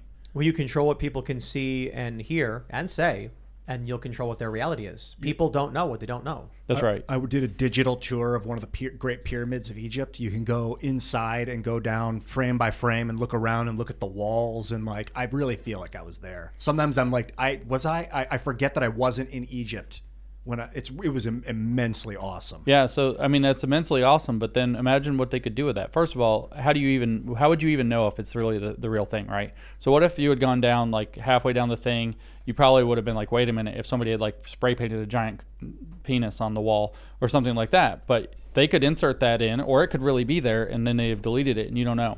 But then everybody, we always talk about the sell the dream side of this. Wow, I had this experience. I was in Egypt. I got to experience what it's like to win the Super Bowl kind of firsthand. I got to be on the field. I was Tom Brady. It was so amazing. They don't ever tell you that they could also just import you into like a torture prison. Yeah. Yep. They don't ever tell you that part. There's a movie we've talked about before where it's like this. They invent this thing they put in your eye, and it gives you experiences. Mm-hmm. So this woman, she like drops it, and like nanobots go into your brain, and then she experiences a weekend in Aspen, and she's skiing and snowboarding, and then her partner, against her wishes, makes prison nanites. So like you put in someone's eye, and they experience 100 years in jail. Yeah, that's what I'm saying. 5 minutes later, they wake up like all messed up. Yeah, totally messed up. Like I read this book. It's called Thought Reform and the Psychology of Totalism by Robert J. Lifton, and he was in Hong Kong in the 1950s. He published it in 1961, and what he's doing is he's actually interviewing people as they got out of Mao's prisons in the 50s. Like literally like a week after they get out of 3 years in a Maoist communist prison, and he's interviewing these people, and he says that literally zero people were affected differently by their 3 to 5 years in prison in the Chinese thought reform prisons, or brainwashing prisons, Xinao in Chinese as they call them, and but everybody was affected. Everybody came out completely imagine of course you would, but as a completely different person. And you could do that digitally. We don't need gulags if you have digital experience gulags, and you can't leave your house because you don't have enough credits, like in Australia when they did the COVID, and if you left your house, like a freaking drone is following your car or something. This isn't just like hyperbole anymore. You're familiar with the rat experiment? Which one? The Hope experiment? No. Well, maybe. Took 3 cylinders, put rats in each one, let them swim until they got tired, but within about 15 minutes, the rats gave up, sank to the bottom, and died. Oh, yeah. Then he took another group of rats. He put them in. Right when they gave up, he grabbed them, took them out, dried them off, and let them rest. Then picked them back up, put them in. The second time around, they swam for 60 hours because there was hope. They believed that if they just stuck to it, they would eventually be saved, and they shouldn't give up. And so some have made the argument, following the pandemic and all the insane things they did, we're still in it. We're just in the hope portion. And this explains why they built permanent facilities in, say, Australia and other places. Australia's got this the Howard Springs, I think it's called. We actually had we showed you the shirt earlier when you were over here. They built permanent facilities. It was For what, 6 months? well, it existed before. It was Right, it was a mining. place for mining. Right. But I mean, like, the work that they did organizing these facilities and setting them up, I don't think was just for 6 months. Yeah. Yeah, no. I mean, I wouldn't think so either. Let's jump to the story from Forbes, though. This is interesting. California expected to ban new gas-only car sales by 2035. Terrible headline, Forbes. What's actually happening is, as of, I think, today, they have implemented the first steps towards banning gas vehicles. Vehicles will have to be zero emission. I'm curious. What do you think this is all about, James? Is this climate change and we're trying to be better stewards of the earth? Or is this some kind of communist conspiracy? All right, there's an easy litmus test to find out if we're being better stewards of the earth. There's a very easy test.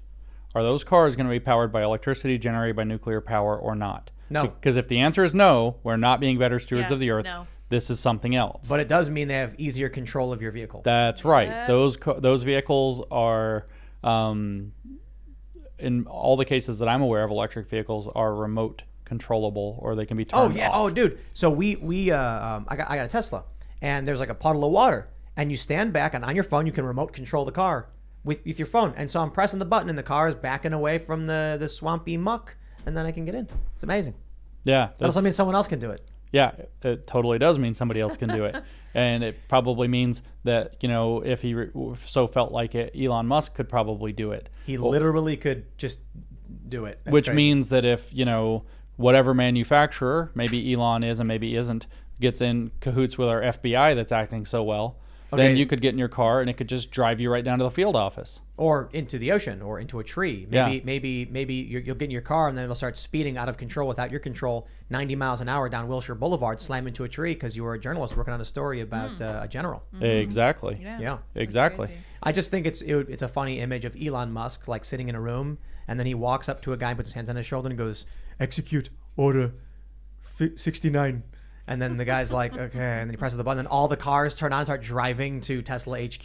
Yeah, it would actually be that. That would be. It would either be that or it'd be 42069. That's right. I was gonna say, he would be 42069. like, "Execute order 42069." Oh my god. And then the guy's like, yeah, okay. we you're all on. die.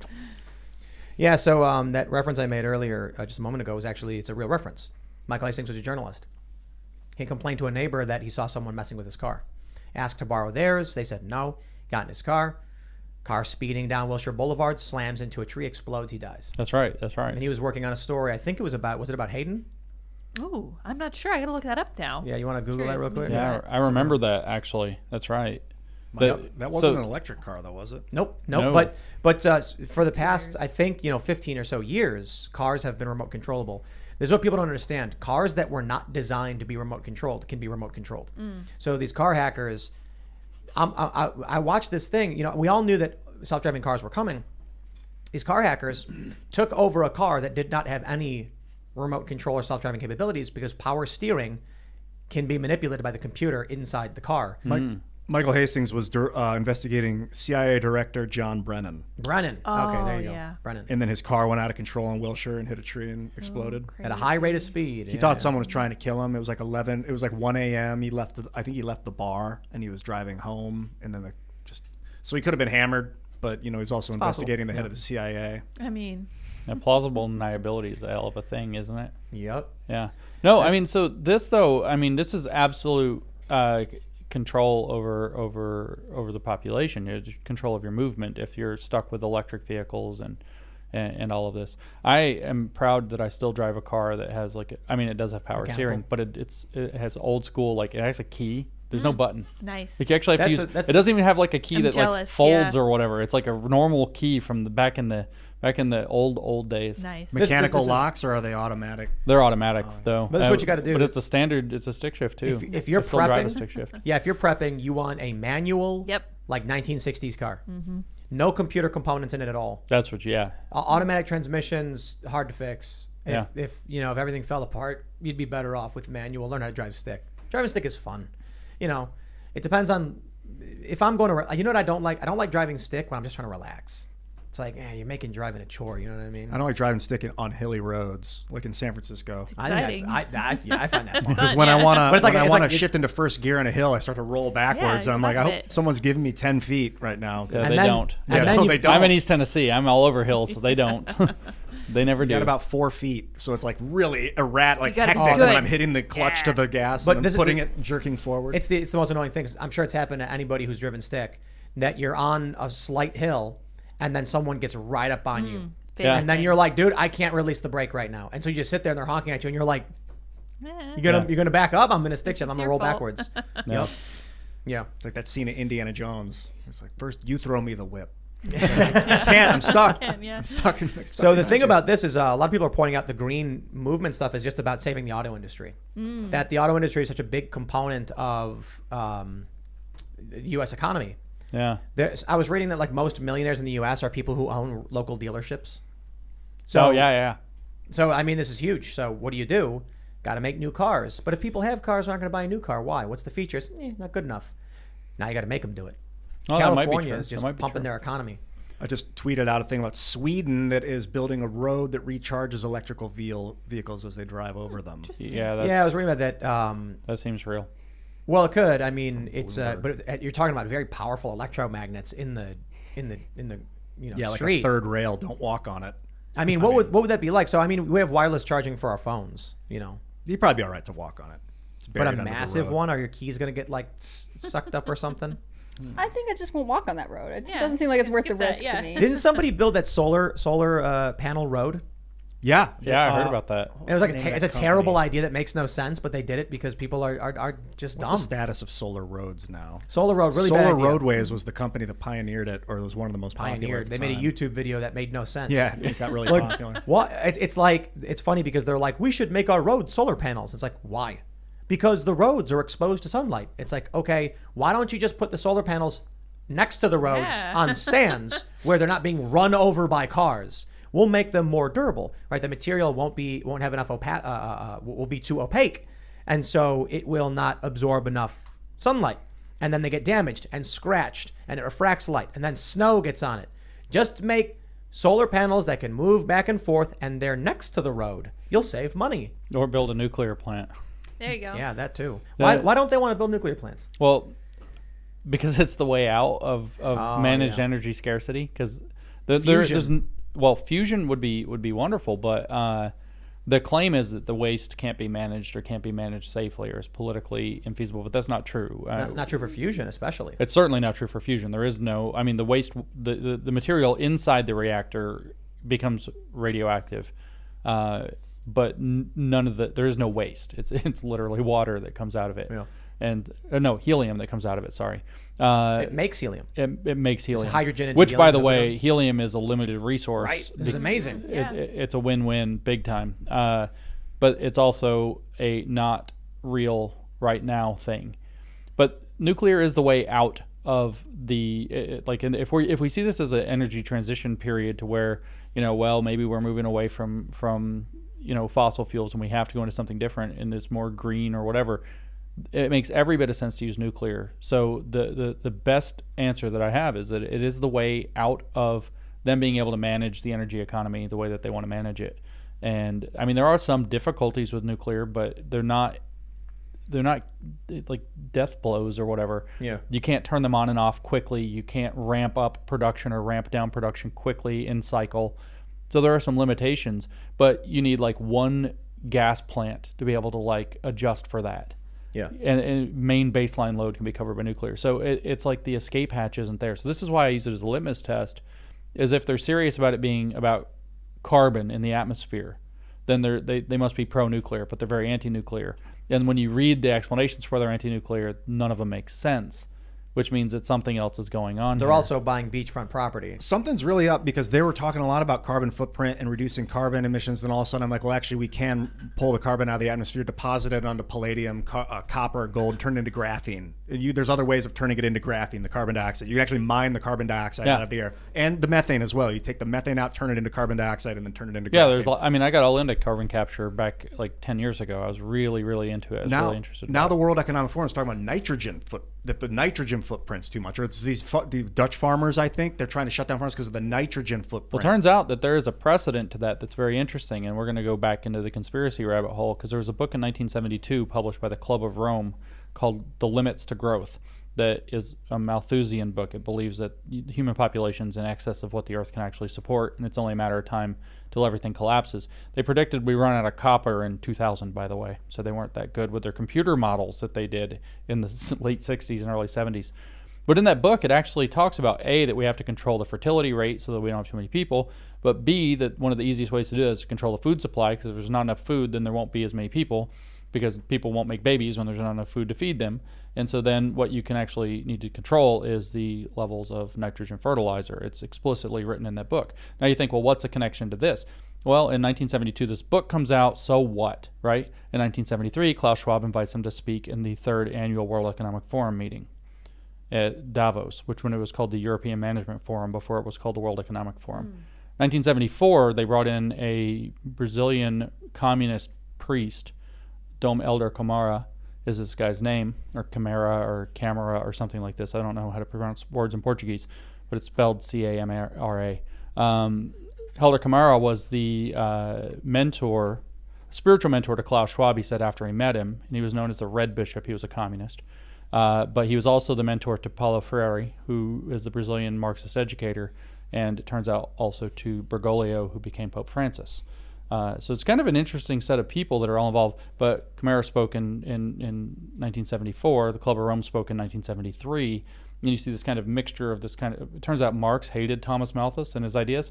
But you see this kind of mixture of Marxism and Malthusian ideas kind of percolating through the World Economic Forum. But nitrogen fertilizer, and the buzzword of the book is sustainability, by the way. Nitrogen fertilizer and the need for a sustainable world population is the thesis of that part of the book about farming. And so I think that this nitrogen thing is has probably other agendas behind it. Of course, it can. You also which one was it? Was it Stalin or was it Lenin that said if you control the food, you control the people? Sounds like something Stalin would say. I think that was Stalin that said that. And so I don't know if Lenin was as murderous. I think, you know. Do you think Stalin killed Lenin? I have no idea. I think he poisoned him. I have no idea. I do know, though, that if I were like really bad people that operate in this really bad people space, not saying that that's what's actually occurring, but I would possibly consider manufacturing a famine and then offer digital ration cards that get you on your digital currency to buy food. And then you would say that people like preppers who stored food and became self-sufficient are people who hoarded food and that they're the cause of the food crisis. Yep. And that you're going to have a, what was Klaus's quote, prepare for an angrier world. And you're going to have a very angry world at that point. You guys were close. It wasn't Stalin that said if you control the food, you control a nation. It wasn't Lenin. It was Henry Kissinger. Oh, guess who? The great architect of the West. And also literally the mentor of Klaus Schwab. Wow. Literally, he looked that up. It's Klaus Schwab's mentor. He and at Klaus Harvard. must be working together to transition from the liberal economic order to a new world order. They must be, and that's the connection I've needed between the World Economic Forum and the United States is Kissinger and Klaus Schwab. Look them up. They're like two peas in a pod. And it turns out that China is the model. The Chinese system, with its surveillance, the social credit, et cetera, is the social control model for the world. That's the practice run, which, by the way, right now seems to be, although it's hard to say because you don't know what's true coming out of there, cracking a bit. People are not happy in the Chinese system right now. So scary stuff there. He also says if you control the energy, you control a region. I believe this was all part of the thing. If you control the food, you control a nation. That's funny that we thought it was Stalin and it's Kissinger. If you control the money, you Hilarious. control the world. These guys. What's Kissinger's deal? Was he like was he into liberal, like the John Locke I don't think so. My guess is that he is what you would call an old Hegelian. So Hegel's cult of science, or whatever you want to call it, of alchemy, split into two groups immediately following his death in 1831. And there were the young Hegelians, and Marx was a young Hegelian. And then there were the old Hegelians, and they were kind of competing. They were basically the liberal and conservative versions. And so what the young Hegelians believed, just look at Marx and you can figure it out. What the old Hegelians believed is actually that the ideal system had been arrived at in 1830s Prussia, believe it or not. That's what they believed. And that the goal was to use the dialectical powers or method that Hegel had put forth to spread it around the world, which is what we would call nation building if we were to say neocons today. So my suspicion is that the neocons, why are the rhinos so much like the Democrats, is because they're actually both Hegelian in their orientation. You have the old ones who believe that, I don't know, it's the end of history and the last man was the title of the 1989 book by Francis Fukuyama, that you're then going to spread democracy of the American style around the globe. You're going to do nation building and color revolutions and take over one nation after another in order to get there. And then on the other hand, you have the Marxists competing with them as two sides of the same program. What is dialectic? You've mentioned that a couple times. You said the dialectic nature. What is that? The dialectic is the combination of opposites to lift up to a higher level of understanding. So they'll intentionally create an opposition in order to get something to the next level? Correct. They call it sublation in Marxism. Wow. We're going to go to Super Chats. If you haven't already, would you kindly smash that like button, subscribe to this channel, and share the show with all of your friends if you really are a big fan. And head over to timcast.com for the members-only uncensored portion of the show that goes up Monday through Thursday at 11 p.m. It should be really fun tonight with Dr. James Lindsay, who was here. Raymond G. Stanley Jr. says, Tim, Chris never needs to speak again if this is the kind of content we'll get with Cast Castle. Bravo, Reactor. Hilarious opening. The one-liners had me rolling. Quote, just be careful you don't eat it. Yes. The first episode, the next episode is going to be really, really good. I can't spoil it because they're all really funny, but Marjorie Taylor Greene was our guest, and she did a bit with us that's really, really good and extremely esoteric, but it's going to be really funny. And then we just filmed something with James, which is really funny, which I don't want to spoil, but he was fighting chickens. Okay, I think I just spoiled it. Oh, yeah, but, you spoiled it. But I didn't spoil exactly. I can only imagine. I'm looking forward to this one. This one's going to be really funny. I made lots of friends. He made lots of friends. He did, yeah. He did. I don't want to. I said too much already, but yeah, a lot of funny stuff is coming, and appreciate it. All right, Logan Culver says, James, your speech at OK University on I gotta stop. Logan, you said DEI. I don't know what that is. I know what DIE is, so I'll fix it for you. He said your speech at OK University on DIE, diversity, inclusivity, and equity, was amazing. I've listened to Lysenkoism part more than a dozen times. Everyone head over to New Discourses and subscribe. Cheers to one of my favorite guests on IRL. Do you want to elaborate on what that was about? Okay, yeah. So first, the DEI thing? when you ask me to introduce myself, I always forget that I should tell people I have a website, which is newdiscourses.com. That's the name of my company. That's the name of my podcast. You should probably go to that. And I appreciate it, especially now that I'm off Twitter, and I appreciate the support. So yeah, I had a guy, his name's Mark Owsley, John Mark is his full name, Owsley, in Oklahoma, who arranged for me to go during their diversity, inclusivity, and equity week. They had a week dedicated to it at OU. He arranged for me to give a talk on the subject at the university during their celebratory week of the Marxist program. And I just laid out that this is what this is. This is equity is the goal. Equity is a rebranding of socialism. It's an administered state that's going to redistribute shares to make citizens and groups equal. That's socialism by definition. Okay. And diversity and inclusion are the mechanisms to create a set of commissars. Diversity means diversity, hires for diversity who are experts in diversity. In other words, people who are political operatives for the program. And inclusion means that anything that upsets those people has to be excluded so people feel included.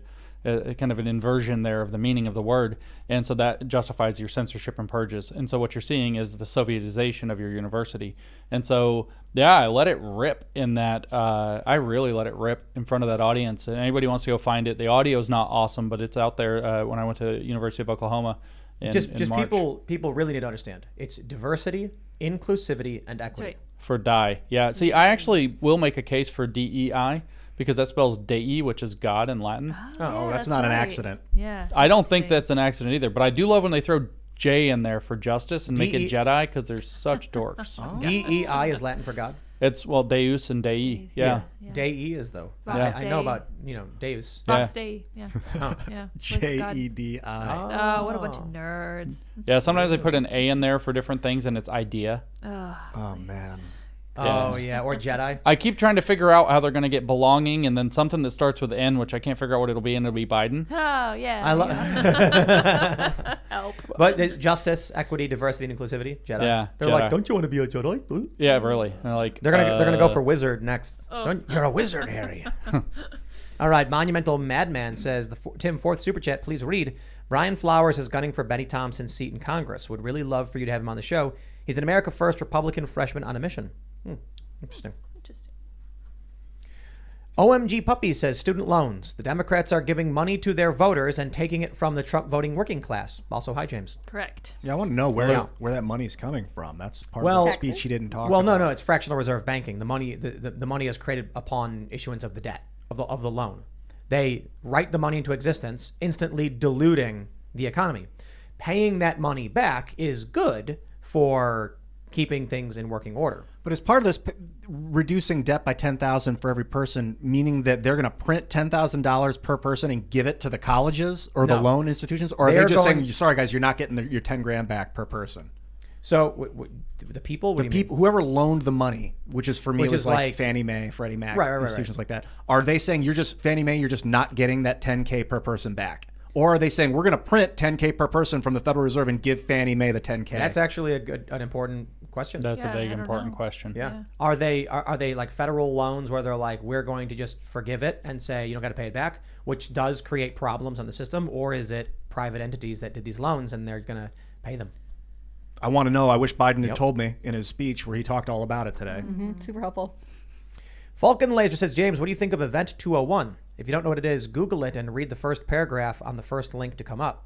I don't know what that is. You don't know? That's where they simulated the pandemic, like 2 months before the pandemic. Yeah. Like Oh. October 2019, they're like simulating what would happen if a coronavirus pandemic, very specifically, were to break out, and then what would they do to get all the messaging on par and like all. Yeah, so We're lucky they did that. I mean, it's so fortunate that Yeah. This is Johns Hopkins Yeah, it in was- partnership with the World Economic Forum and Bill and Yeah. Melinda Gates Foundation. yeah, Is it was that- just in time. Yeah, It's thank really goodness. remarkable. It was literally just crazy. in time. It's just Yeah. nuts. I'm grateful. What do I think about it? Huh. I don't know. Who is it in partnership with again? Johns Hopkins in partnership with the World Economic Forum and the Bill and Melinda Gates Foundation? Correct. You know, I trust those organizations completely. Wow. Absolutely. We're lucky they're working here to help us. Yeah, Yeah. yeah, yeah. All right, Dr. Roller Gator says, hi, James. This is Gator. Are you done getting in trouble yet?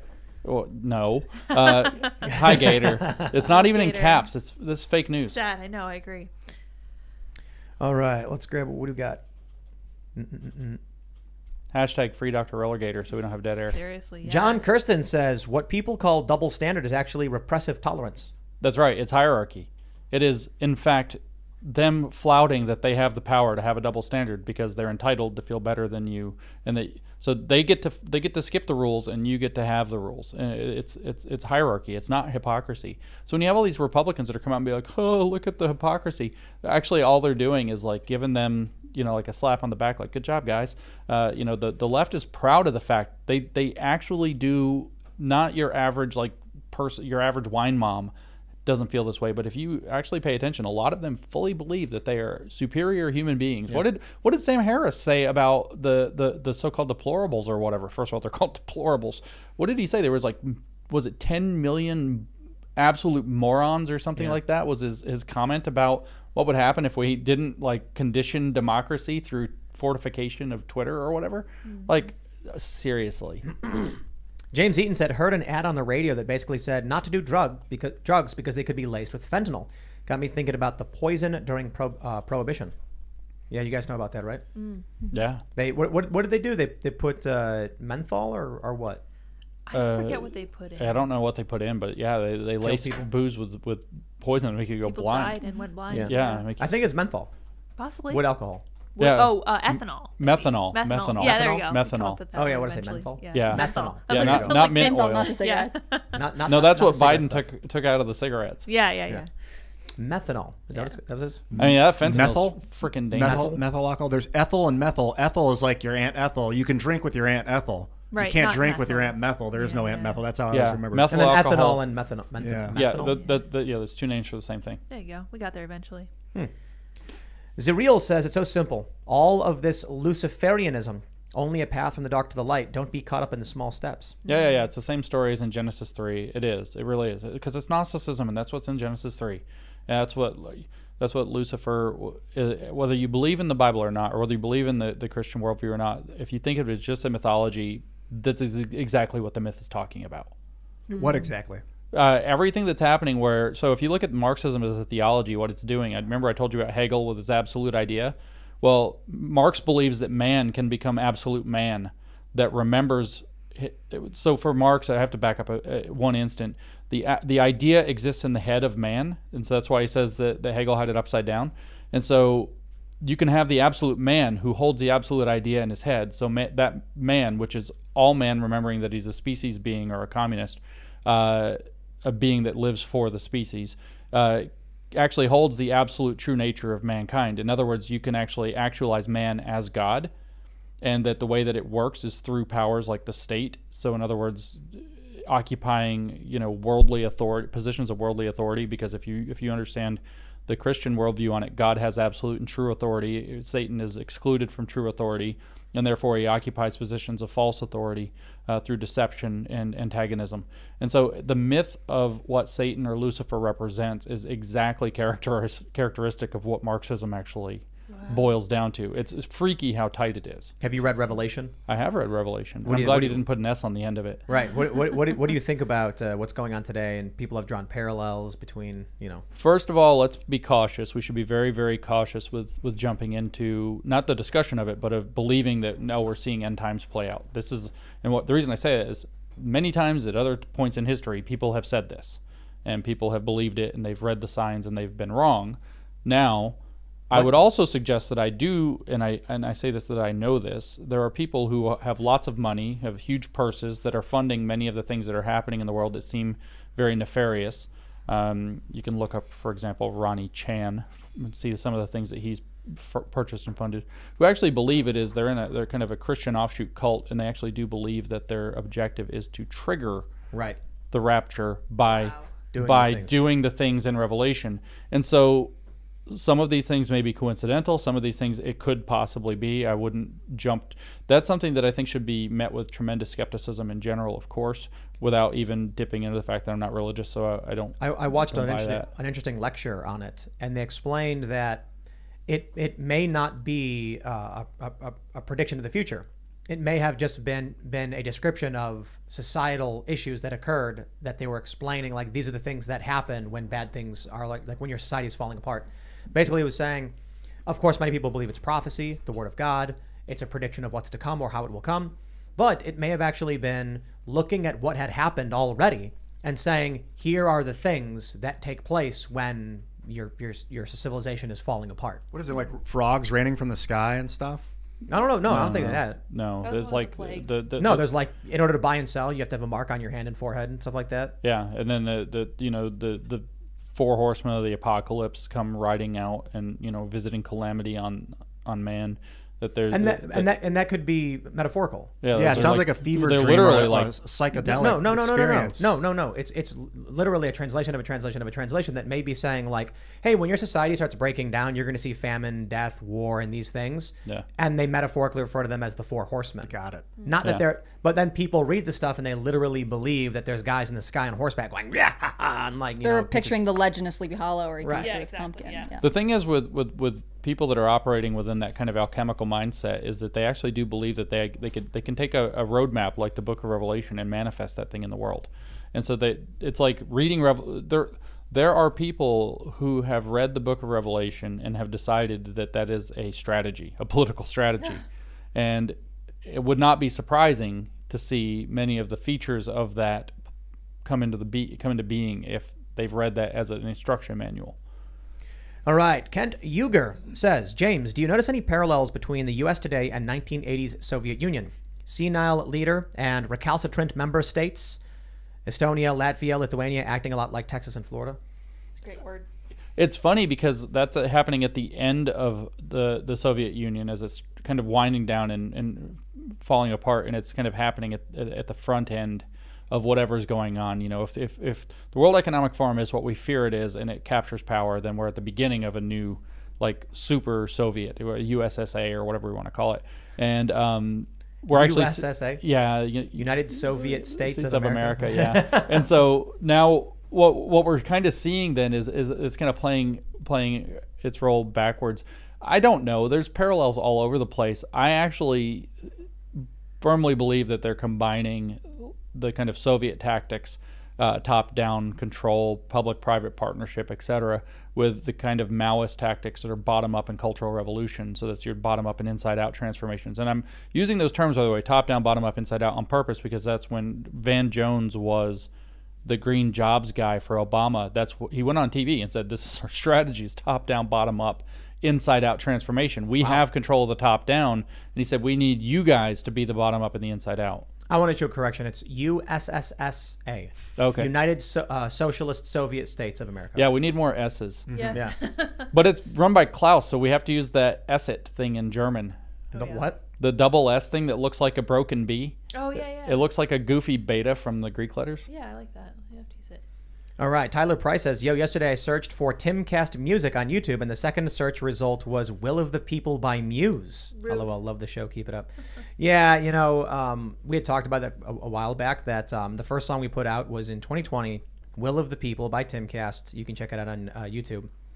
And just recently, earlier this year, Muse announced their album, Will of the People, and their ad for their song is like a live action remake of our song. And it was just like the same name, the same color scheme, the same themes, the same illusions, people with hoodies on pulling down the statue with an orange sky and throwing ropes. Even the timing of how they threw the ropes, because we did an inversion trick where it's like we showed the future and then the past. They did too. And then we were talking about how like we were working on this album with a bunch of songs, and we do.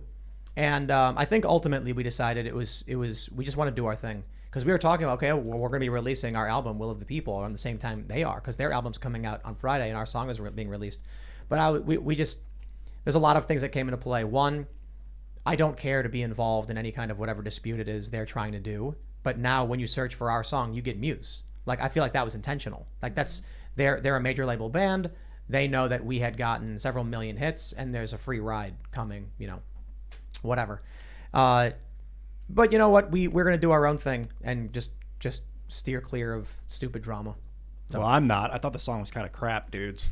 You guys, it's like the beautiful people, the will of the people. I mean, it's just a ripoff of Marilyn Manson, the song. That's what everyone was saying. And your color scheme on your song, Will of the People. It's crazy. It's not just the color scheme. It's the action. Our video starts with an orange sky and ropes hanging from a statue, and then people in hoodies are throwing the ropes over it. Yeah. And then the next scene changes to the statue not being pulled over, and then the ropes get thrown, like we did an inversion on the time thing. And their video is, like, I would say it's 85% the exact same thing. That's uncanny.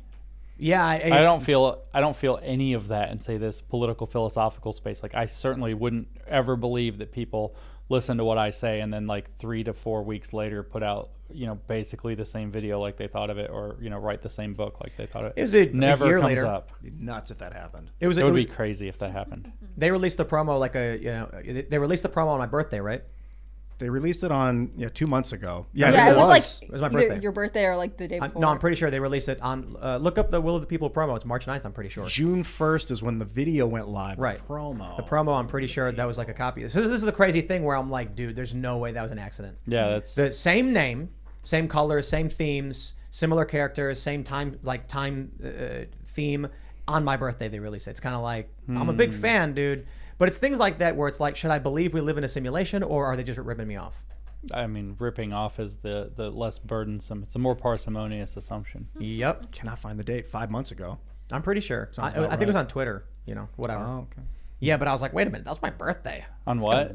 It's like a very strangely strategic time to do it. There's no way. It's not on purpose.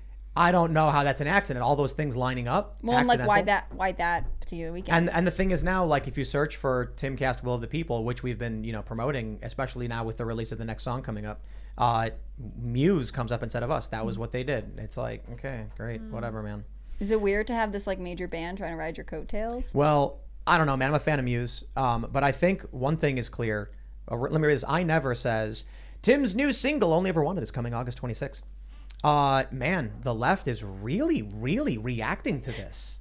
So but no, this is interesting. And I'm curious to get your thoughts on this. So we put a promo up on Twitter and YouTube and Instagram, and it's got like 800, like almost getting close to 1 million views on just the promo, which is just really crazy. I mean, but on Twitter, all these leftists are coming out and they're attacking it relentlessly. Yeah.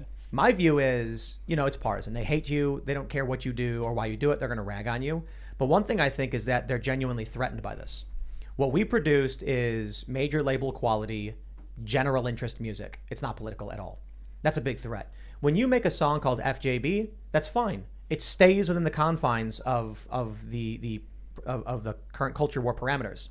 No one who makes a song called F Joe Biden is likely going to convince a Democrat voter to support them because they approach them as an enemy. Mm-hmm. So these Democrat voters instantly see it as a weird right-winger.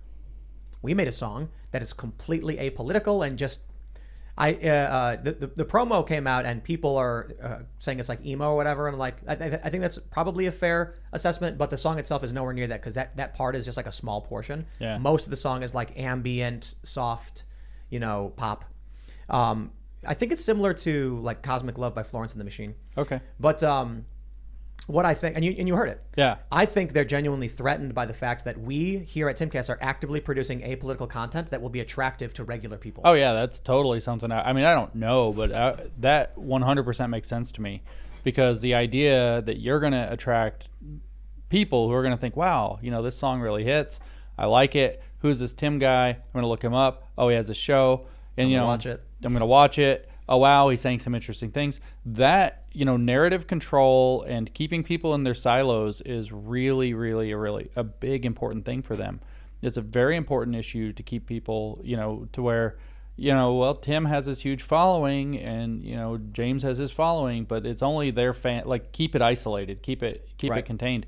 And something that goes general interest, it's really, it's like how viciously I got attacked when I'm Dr. Phil, because it's like all of a sudden I did something that hit, You're in the mainstream. I'm in the mainstream. Regular people are seeing you as normal and approachable. I don't know if they saw me as normal and approachable. Well, and I think the left sees themselves as the arbiter of art, right? They have to be, yeah. You guys can't produce art because, if you're moderate or conservative, like, you're not correct. They have to be in control of art. So the fact that you would make a song is threatening to them. And it's like, not you are political. Using their material. Well, this is what they control. It's that same mechanism. That's right. Is because if they could, whoever the artist is general appreciation, it gives you emotional feeling. You connect to it, and then you're going to come back and see who created it, and you're going to find out what they think, and that's something they're terrified of. If you actually read their theory, even these essays I mentioned by Marcuse talk about the need to control aesthetics. Aesthetics are everything. Aesthetics are so important. They really want to have control of art. There's a big challenge, too, in how they paint people as negative things. They say everyone's alt-right or far-right.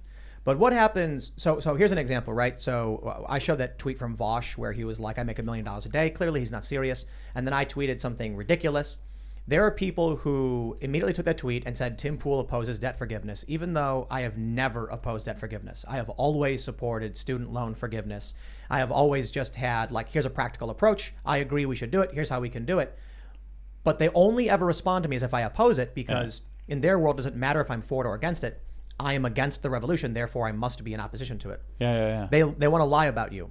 They want to control the narrative of who you are. No kidding. What if, and I'm not saying we will, but what if Timcast Records someday, maybe Friday, maybe not, produces a Billboard hit? All of a sudden now, the establishment industry is going to be like, okay, what is this song and why is it, making the top charts? It's hard for you to control the narrative when regular people don't care about your narrative. When they're just like, I love that song. That song's so cool. Yeah, but that guy's a fascist. What? Like, imagine if people were like, dude, don't listen to Post Malone. That guy's a fascist. Yeah, They'd be like, what? Definitely Post not. Malone's great. That's ridiculous. You need to get into cultural spaces. That's a big play that we're trying to do. And the Daily Wire, clearly, with movies and everything as well. Right. All right. Paul Thonkam says, PBS did a special where they got a hacker to hack into a car. The only connection was Bluetooth device plugged into a cigarette lighter. Oh my. Yikes. Yep. That's crazy. Joseph McFarland says, all vehicles post-2009 have varying degrees of telemetry installed, which can be remotely interacted with, even to your detriment. No off switch. Welcome to the future, ladies and gentlemen. Jack Attack says, fools, nitrogen is not needed. Plants need Brondo, because it has electrolytes. That's right. I heard Electrolytes that. are what plants are. You mean like water from the toilet? Yeah. Logan Davis says, Tim, you guys have to check out Sandman on Netflix.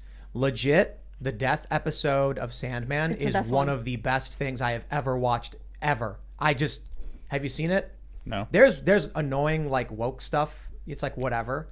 I don't really care as long as they're not beating you over the head with it. It's fine. But the episode on death, was a masterpiece. Yeah, I didn't really care for anything else except for that episode. Yep. I mean, it really feels like a short film that is so interesting, and it's just worth the watch. I can't say you should watch the whole thing, but definitely watch that episode. I think if you have you watched The Orville? I know what it is. You should watch it. I should watch lots of things. You should. I keep telling everybody I don't watch anything. But so I did see Seth MacFarlane Idiocracy, though. I think Seth MacFarlane has now done 3 episodes on why it's wrong to transition kids. Oh, has he put out a new one? There was in this season I think there's 2, and in 2017 there's one where they transition a baby, and Seth's like, you want to perform a sex change surgery on a baby? That's unethical. And they're like, in my society it is completely ethical and we should do it. And he's like, I won't let you. I won't let the doctor do this. Then the kid grows because they lose because this culture is allowed to do it. Then they do an episode this season where the kid's like, this is not right. I don't want to be this way, and wants to detransition. And so they agree, like, we're going to help. Then the next episode is the planet is trying to kidnap. They're trying to smuggle women off the planet to stop them from undergoing child sex changes. It's like, you know that the transitioning a baby thing is literally where gender ideology, or actually gender identity, started. That's what John Money did. Yep. Right. That's literally what John Money did. Yep. Seth MacFarlane's parents taught at this prep school near where I grew up called the Kent School, and it was one of the early independent boarding schools to approve of a official trans student policy. So I'm wondering if this is something he's seeing reflected in the school he graduated from. all right, let's grab a couple more. Tyler Price says, maybe Muse did it to try and send their fans your way because of the name, and it was released on your birthday as a present. Haha. Sure. Well, it created serious market confusion for us, and makes it harder for people to search for the song, which they're telling us over and over again they can't find it because Muse buried it. And it's crazy. I mean, the imagery of it is this, the color scheme. This, if I told you, hey, I made a song. It's called Will of the People. Check it out. It's the image is like an orange sky with like a statue being pulled down, and there's people throwing ropes and hoodies. You'd go, oh, okay, and then you'd find Muse. That's amazing. There's no way that was an accident. That was a dick move, guys. Anyway, Waffle Sensei says, hey Tim, kind of random, but I wanted to know, did you watch the new Dragon Ball Super movie? It was so good, bro. It'll take you back to the good old days. I almost did. I was at a mall and they had it playing, but nobody else wanted to see it. But I'm a big fan. I'll check it I out. heard its power level is over 9,000. All right, let's see. Waffles goes on to say, but how do they procreate in Sandman? The lore is amazing, but literally everyone is gay. How do they procreate in this world? That's actually a really funny point. In the show, I think, 80% of the characters are gay. Mm-hmm. What the heck? Well, gay men can have sex with gay women. But I mean, That works. it's just like, I don't know if that's how it is in the graphic novel or whatever, but I was watching it and I was like, okay, now hold on there a minute. Like, I have no problem with, when they have like a black actor play a character that was originally white. Like, I don't care about that. Actors can play whatever they want to play, unless it's unless it's part of the character's identity. Like, if you're doing the Grand Dragon supervillain who's a Klan member and you make it a black actor to play it, I'd be kind of like, hey, maybe that's not a good idea.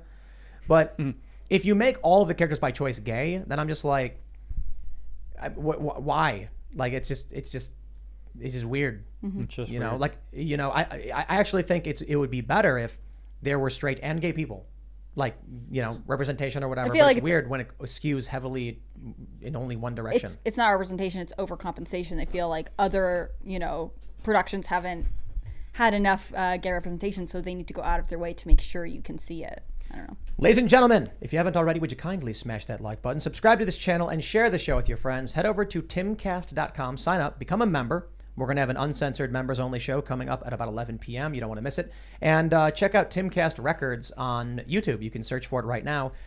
Friday at 12:01 a.m., the music video will go live.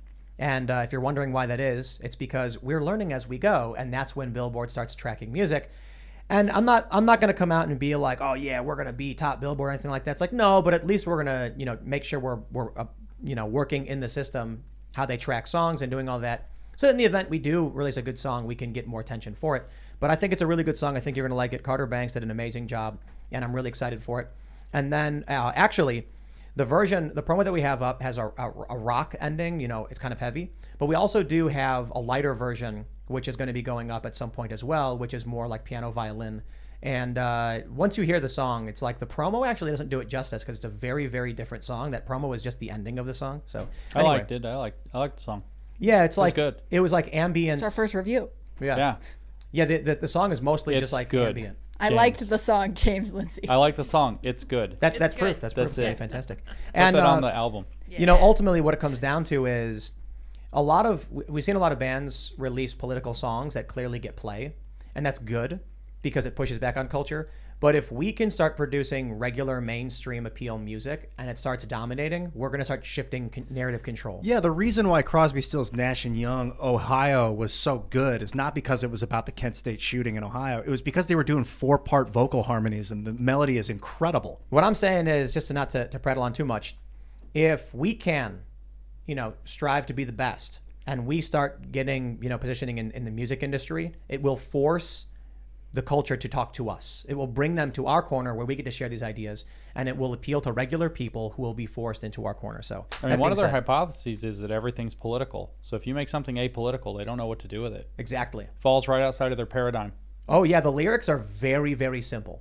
It's just a song about it's like a song about relationship. Your typical old song, like something like Adele would write.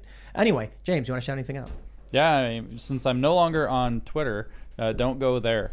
Just leave that place because it sucks. No, I'm just kidding. I don't care. Use Twitter all you want. But it does suck. That's true. I am at Conceptual James on the other social media platforms. My company is New Discourses, newdiscourses.com, and at New Discourses on social media. I should have, within a month or so, another book coming out. If anybody's excited to learn about how education got stolen, and I literally mean that we've had our education stolen from our children, the title of the book is going to be The Marxification of Education, and I'm aiming, middle of next month by the latest. So hopefully we can get that going. Right on. I'm Hannah Claire Brimlow. I'm a writer for Timcast.com. You should check it out every day. Click on the read tab to see stuff from me and our other writers. You can also follow me on Instagram at hannahclaire.b. Thanks so much. I'm Ian Crossland from iancrossland.net. Follow me anywhere on social media. And just to get the name of your book that's coming out next month or thereabouts, what's it called? The Marxification of Education. Cool. All right. Thanks, James. Great to see you again, man. Yeah, man. Very cool to have you again, James. We just read Cynical Theories. That was an amazing book. Excellent work on that one for sure. I'm excited you're having another one coming out soon. Thank you all for joining us tonight. You guys can follow me on Twitter and minds.com at sourpatchlets, as well as sourpatchlets.me.